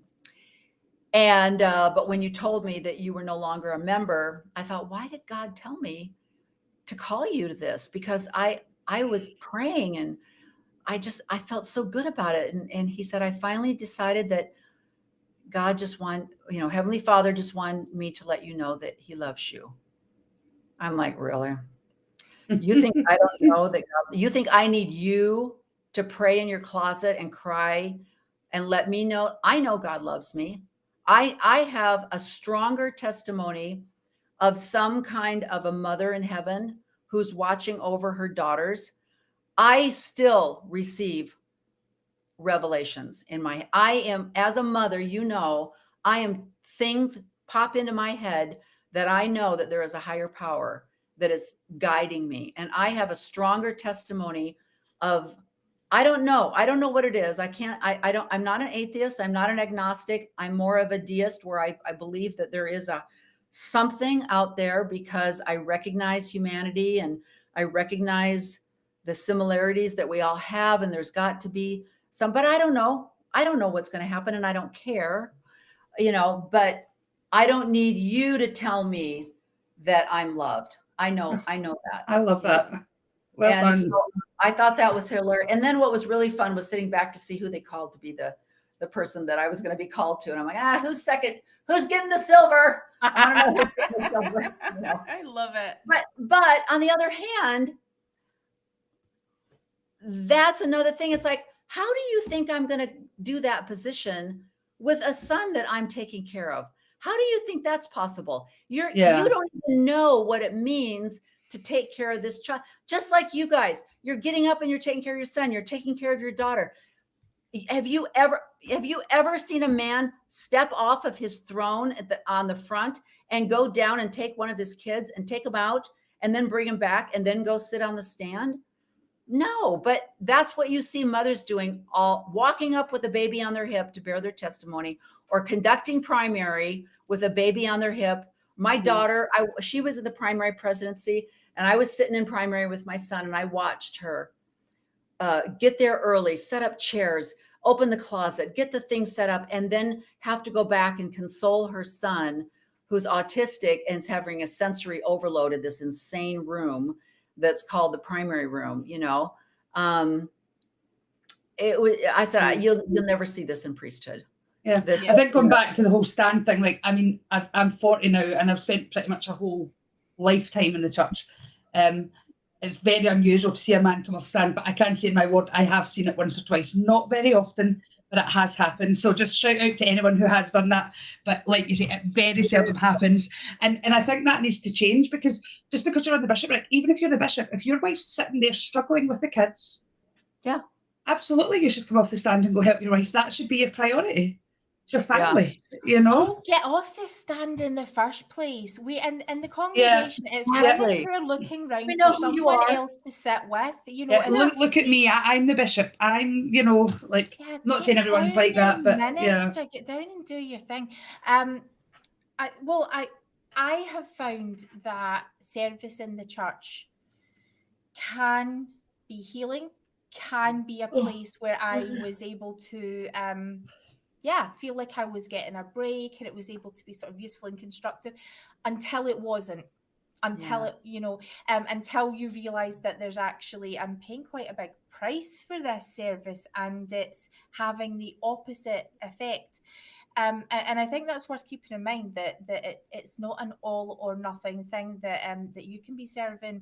Alana and I got so frustrated with how we felt ward activities should be done that we were like, we're in charge, and we sort of created that calling. Well, I don't think it's because we got frustrated at how ward activities should be done. Ward activities were becoming fewer and fewer and almost not happening and left till the last minute.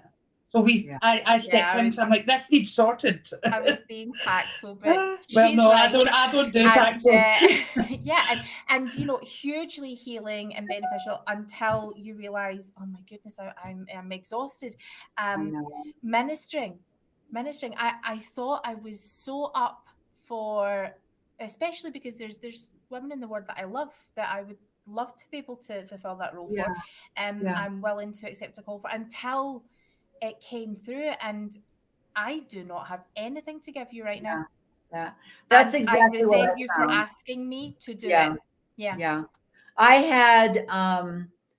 had primary presidency, stake young women's presidency, and I could only do it for maybe a year at the most.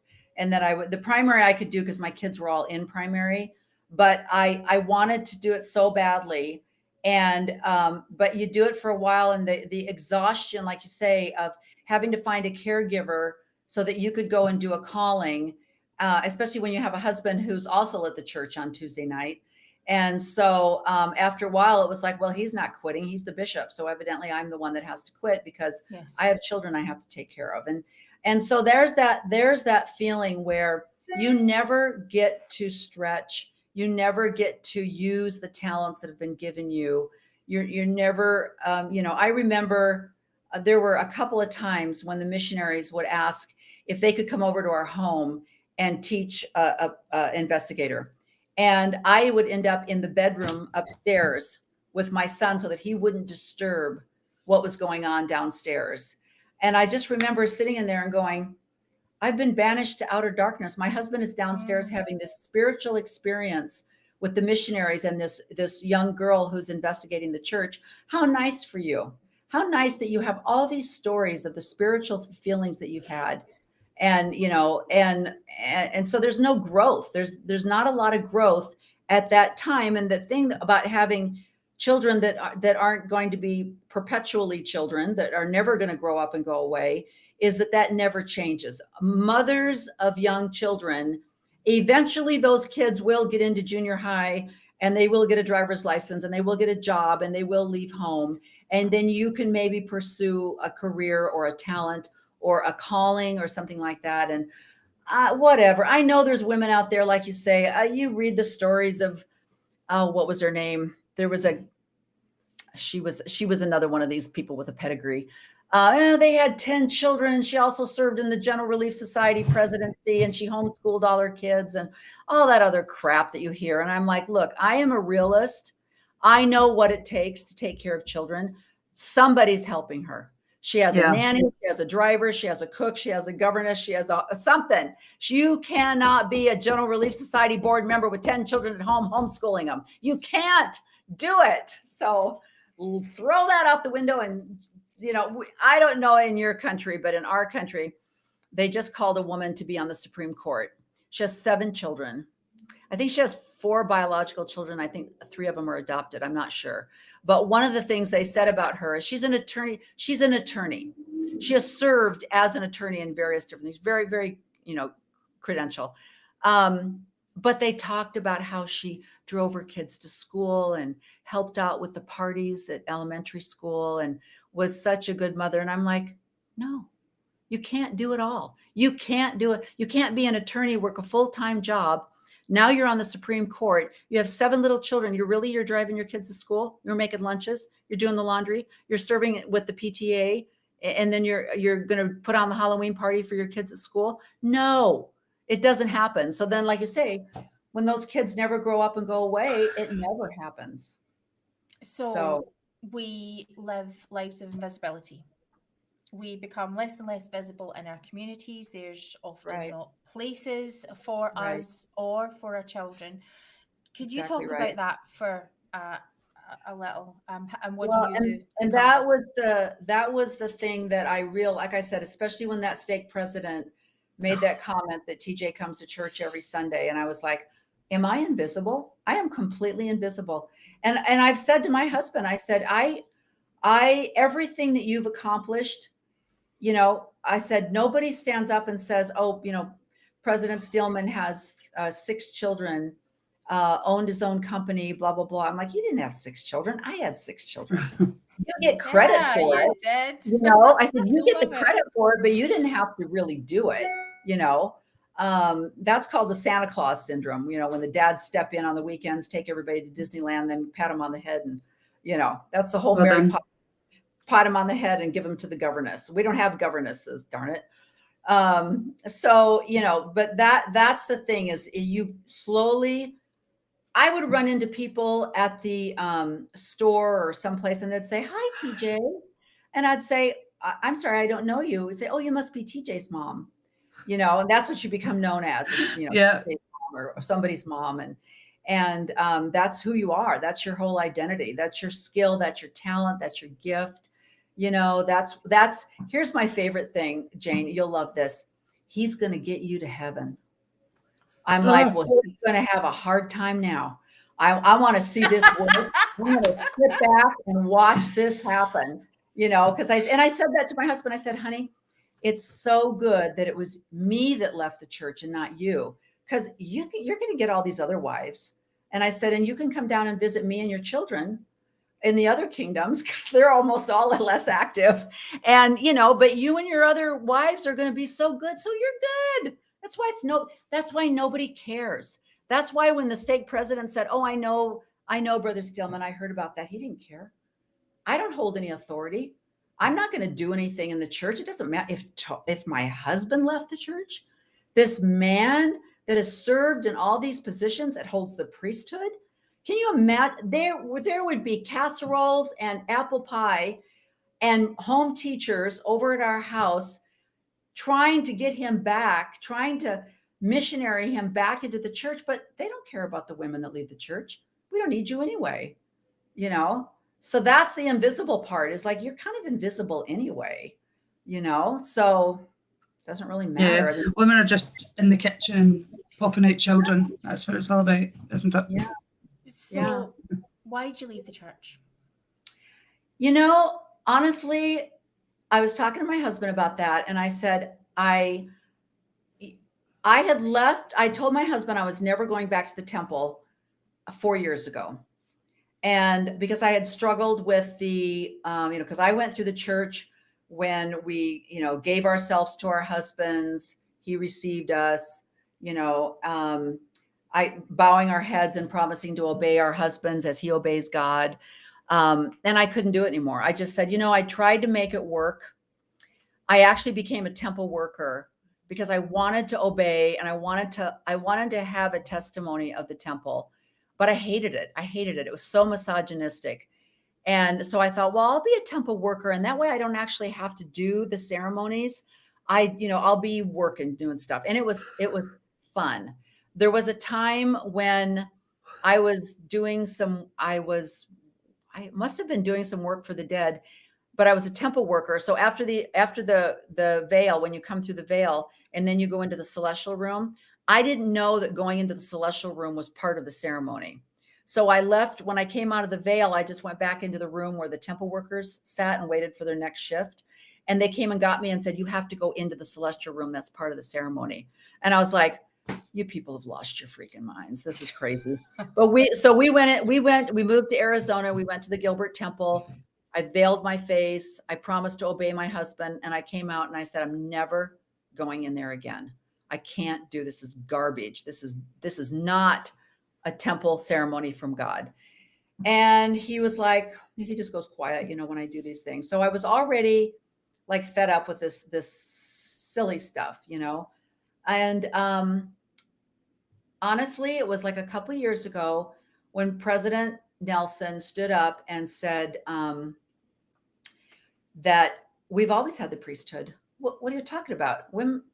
If you're an ordained temple person, you know that you have the priesthood. We've never taught that women don't have the priesthood. And I remember going, oh, that's not true. You're gaslighting. That's not true. I said, what on earth is happening? And then he did his myopic comment about his daughter-in-law that had lost her father and was grieving. She went to Wendy instead of President Nelson because she knows him well enough to probably know he's probably has absolutely zero emotion.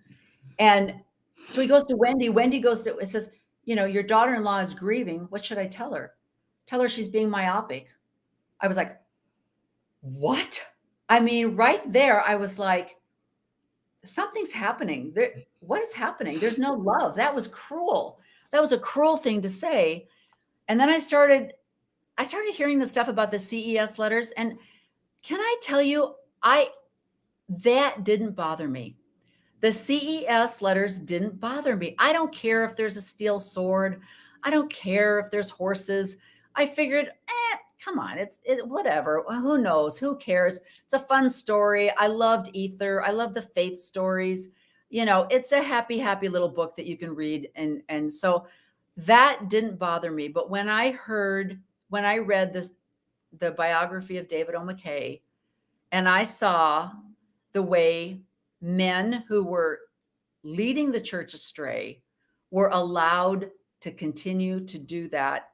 And the stuff that the different people that this diary revealed, how different apostles would go to David O. McKay and what they were doing in like, for example, the Mormon Doctrine book. Bruce R. McConkie writes the Mormon Doctrine book. David O. McKay said, I don't want that published. And he published it anyway. And then he said, all right, it's what's done is done, but it cannot be there. Here's 1,600 changes that need to be made in this book. And they published it anyway. Ezra Taft was told to be quiet. Stop talking about communism in conference. They sent him to Germany. They thought maybe if we send him to Germany, he'll shut up about this stuff. And they lied about it and talked about how he was sent there because he was the Secretary of Agriculture. And they made it out like he was sent there on this special mission and he loved the German people. That was all a lie. It was that book that is supposed to build people's faith ripped me apart. I thought the lies and the untruths that have been told. And then that started me down the rabbit hole. What other lies have you been telling? And I read A House Full of Females, and I read about Brigham Young and how polygamy was treacherous. It was horrible. These women suffered. They were starving. They were poor, and their husbands didn't even like them, And I read that, and then I read the LDS and the gays, and I found out about Proposition 8 in California, and I read about the things that were happening with the Mark Hoffman stuff and how they were paying people under the table so that it wouldn't be under the church's name. And I thought, this is a freaking corporation. This is not a church of God. This is a corporation that's being run. And I was like, okay, I can't do this anymore.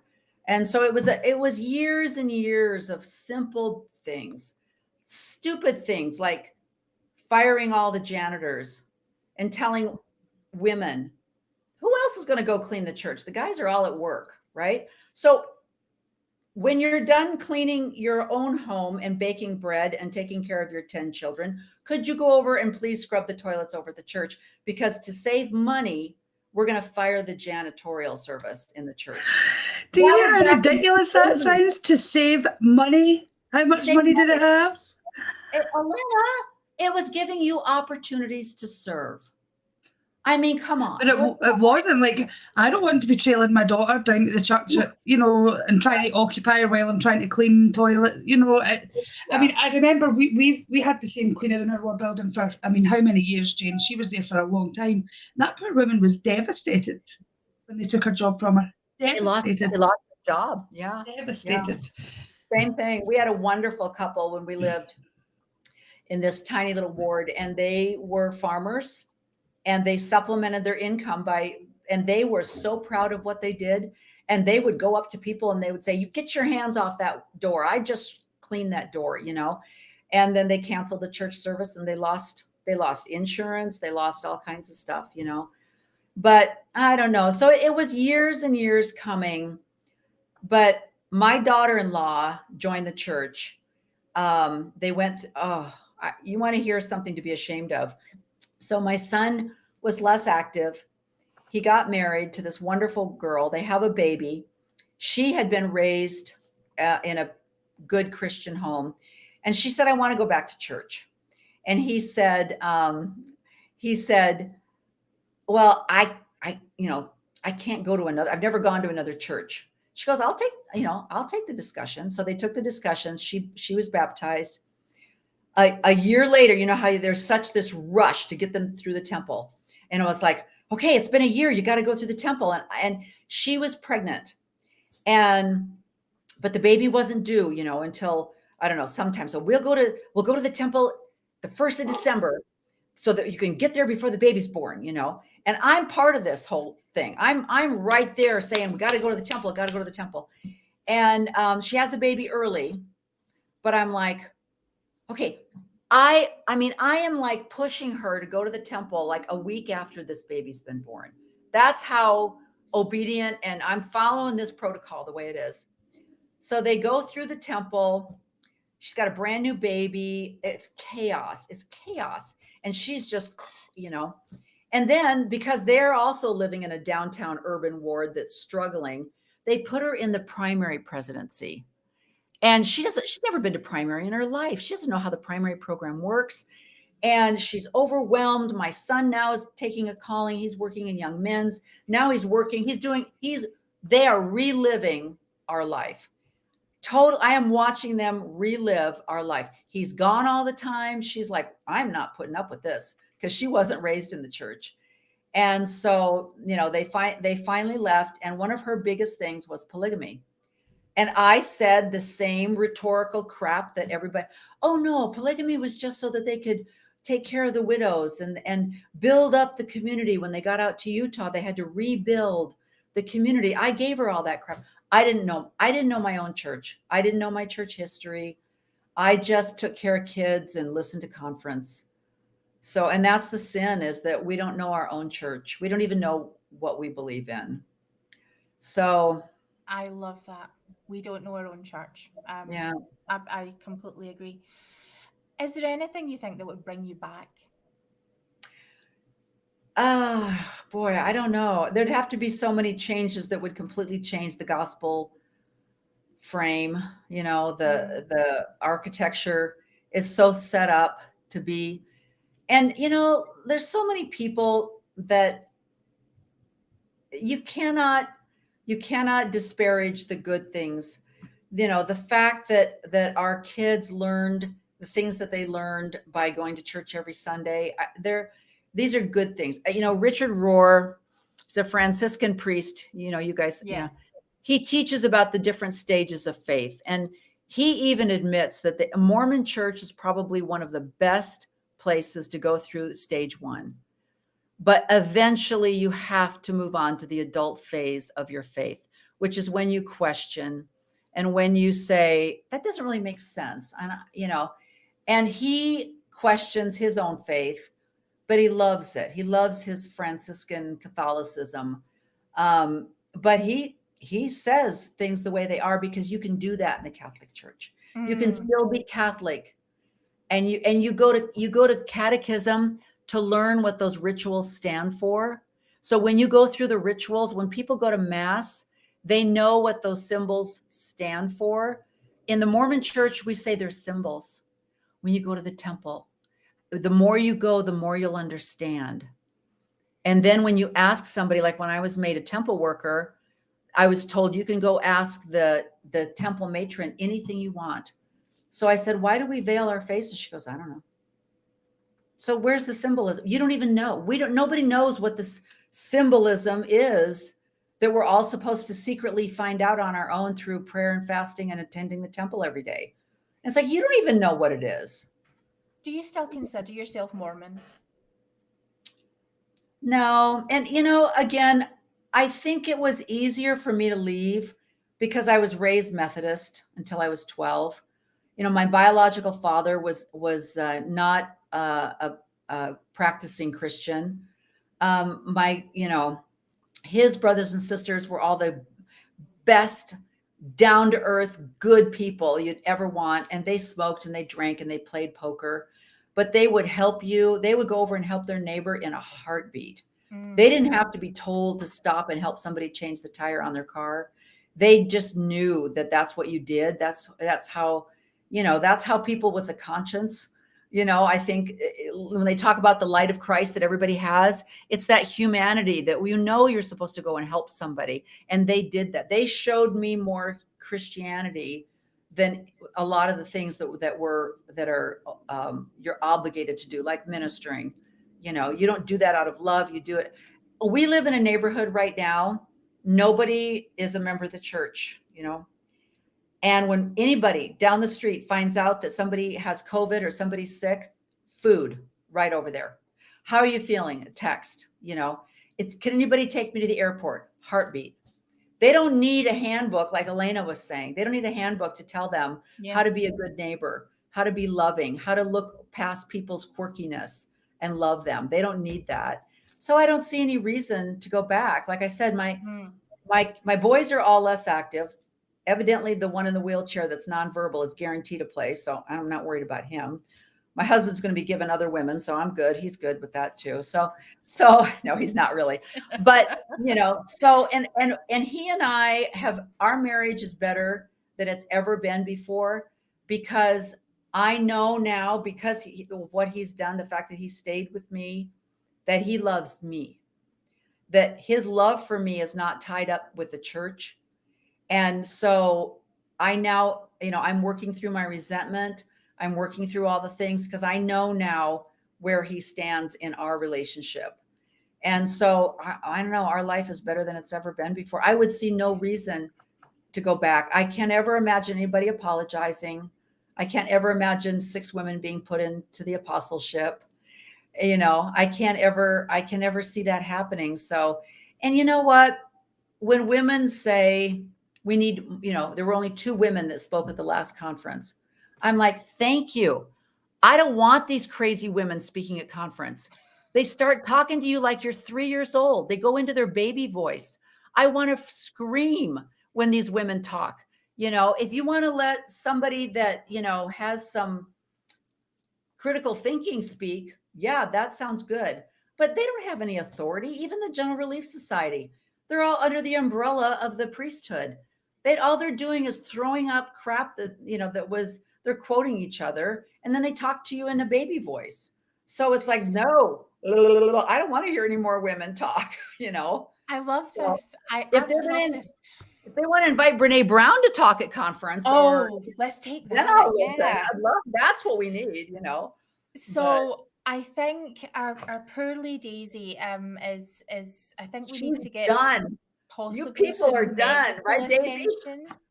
Yeah, Daisy's really injured her arm, so we're going to go and get that taken care of. But Rene, I have so many more questions that I want to ask you about making a mixed faith marriage work and how. That's for an episode on part 2. Yeah, maybe you'll come back.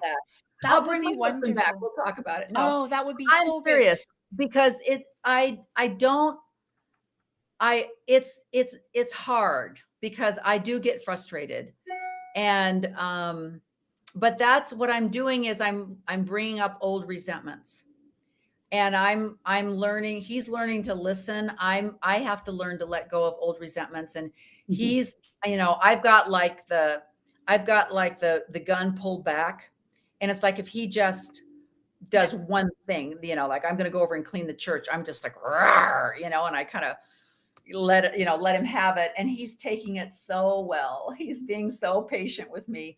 But that's what it looks like. And that's what I'm excited to hear. We're not talking about, like we used to pretending that we were fine with our husbands, being away all the time. And we can talk about really making it work.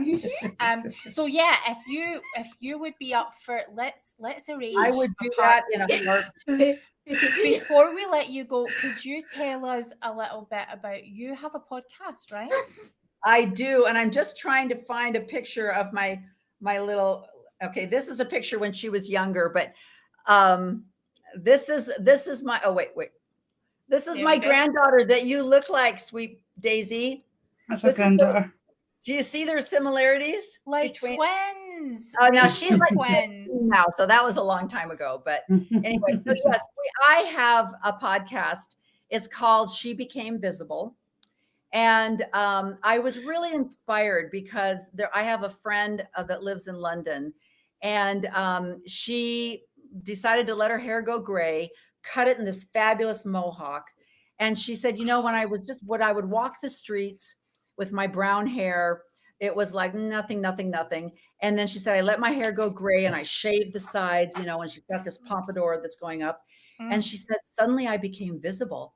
And she said, I actually had a modeling agency stop and ask me, and she's like, nobody ever has even said to me, oh, you're so pretty. She said, I've never heard that in my life. She said, my husband said, oh, you're my model. But she said, I don't fit the stereotypical pretty woman, she's just got that artistic look. So when she said that word, I became visible, I was like, oh my gosh, that's the name of my podcast, because that's the thing. It's like you get old, your hair goes gray, you have a disabled child, you have to quit your job because you're now the caregiver to your parents. You don't even exist any longer, and you're dispensable. We can replace you with a 30-year-old or whatever. It's just completely. It's people talk about it. I know it's being talked about. I know it's a popular subject right now, but I feel like there's a lot of talk, but there's not a lot of action, going on. But I just want to have guests on. Allison is going to be one of my first guests. She's got some things coming up that she was an architect. Her and her husband worked together as designers. And she just has such an exciting story about how at 64 years old, she's becoming visible, So that's just what it's about. We're just going to have guests that talk about all kinds of things about being true to yourself, finding yourself, and being out there. So thank you for giving me that opportunity to talk about that. Well, we're gonna link to all of your work in the show notes, and as episodes come out, we'll link to all of that. But we also really want to link as well, when we get these up, to your Sunstone talk, which was amazing. Exceptional. Thank you. And one thing I should mention too, my podcast is actually is going to be under the Mormon Discussions umbrella. Oh, awesome. So, yeah, it will be Bill's going to be helping out with a lot of that stuff, and I'll be working with him. And I love the fact that Bill really opened up his umbrella. He opened it up and said, we need some women. We need some women voices in the podcast world. And that's why I think you guys are so fun. And I love Jane. I love when you get on with the British, the Brit Vengers, and how you will call them. You'll call them on something. Now, I don't know if we should be talking like that. And I'm like, oh, I probably would have said something like that too. You go, girl. Jane definitely keeps us all in check. That's for sure. Yeah. But I love that though. But what I'm saying is, I love that. I love that we can all be in different places, push back on things, but we're still respectful, and we still love each other. It's amazing, I need Jane on my podcast because I go to ad hominem. So when Brad Wilcox came out, man, I was having to because all I can think of is weird, stupid adolescence things that you say about people. like, and you call people on that all the time. And I'm just, that's kind of my default. I have to watch it because that's my default. But well, anyway. I don't know if I shared this, but I think because we're a group of people who respect each other so much that I remember over Christmas, and we had, there was something that we were discussing, and I felt like, oh, I've used my one complaint as a woman. I've said that maybe no to this idea, that I don't think it's a good idea. So I don't want to say anything else because of the group of people that we're, because they are so supportive, it's just not a thing. And I love that. I think I've been so used to being invisible and having to, when you sit in Relief Society and you're like, I really want to say the thing, and then it comes out in a ball of rage and resentment and words and so I'm unlearning all of that, and this podcasting space, this ex-Mormon world and post-Mormon world, progressive Mormon world, is such a great place to find out that actually our voices are not only valid, but they're really welcome. So thank you for being one of those voices. And I don't know what it is about you people over there in the United Kingdom, because I have met so many people on Instagram and Australia, Bali, London, Scotland. I'm like, why am I going over? And then, like I said, Nemo and Peter Bleakley, listening to that, the Pharisees, was so enlightening. I mean, and I started seeing that. I thought, that's where President Nelson is having a problem. He is a Pharisaical, whatever that word is, leader. He doesn't care about people. He cares about obedience to the laws. And that's where I was like, wow, okay, that's amazing. But they're so brilliant. I have such envy for people that actually have memories. I'm like, I look at Nemo and I think, you know what? I'm Nemo. I have a memory of a freaking clownfish. It's like, me too. I read these stupid books and I want to throw out all this knowledge. And then I'm like, it was that guy. It was some, on the road, and he went to somewhere, and then he done this, and you're like, aye, something like that. I can't fight my own deconstruction because I can't. Yeah, I'm the same. I'm exactly the same. I struggle to retain information. Yeah. Thank you all, ladies. Oh my gosh, this was so audience. Fun. This was fun. I knew it was going to be. I knew this was going to be a special episode, and watch this space because we will all return. What else did we need to tell you about? Oh yeah. Audience, we have got more stuff to talk about, and so we're going to do another special episode, part 2, following up from Alana's previous weekend. We're all still recovering from the roller coaster that has been the past few days. So I was frustrated that I'd resigned my membership after I watched you do that. One of my family members said the same. They're like, I wish I hadn't resigned now. I'd have totally been there with you.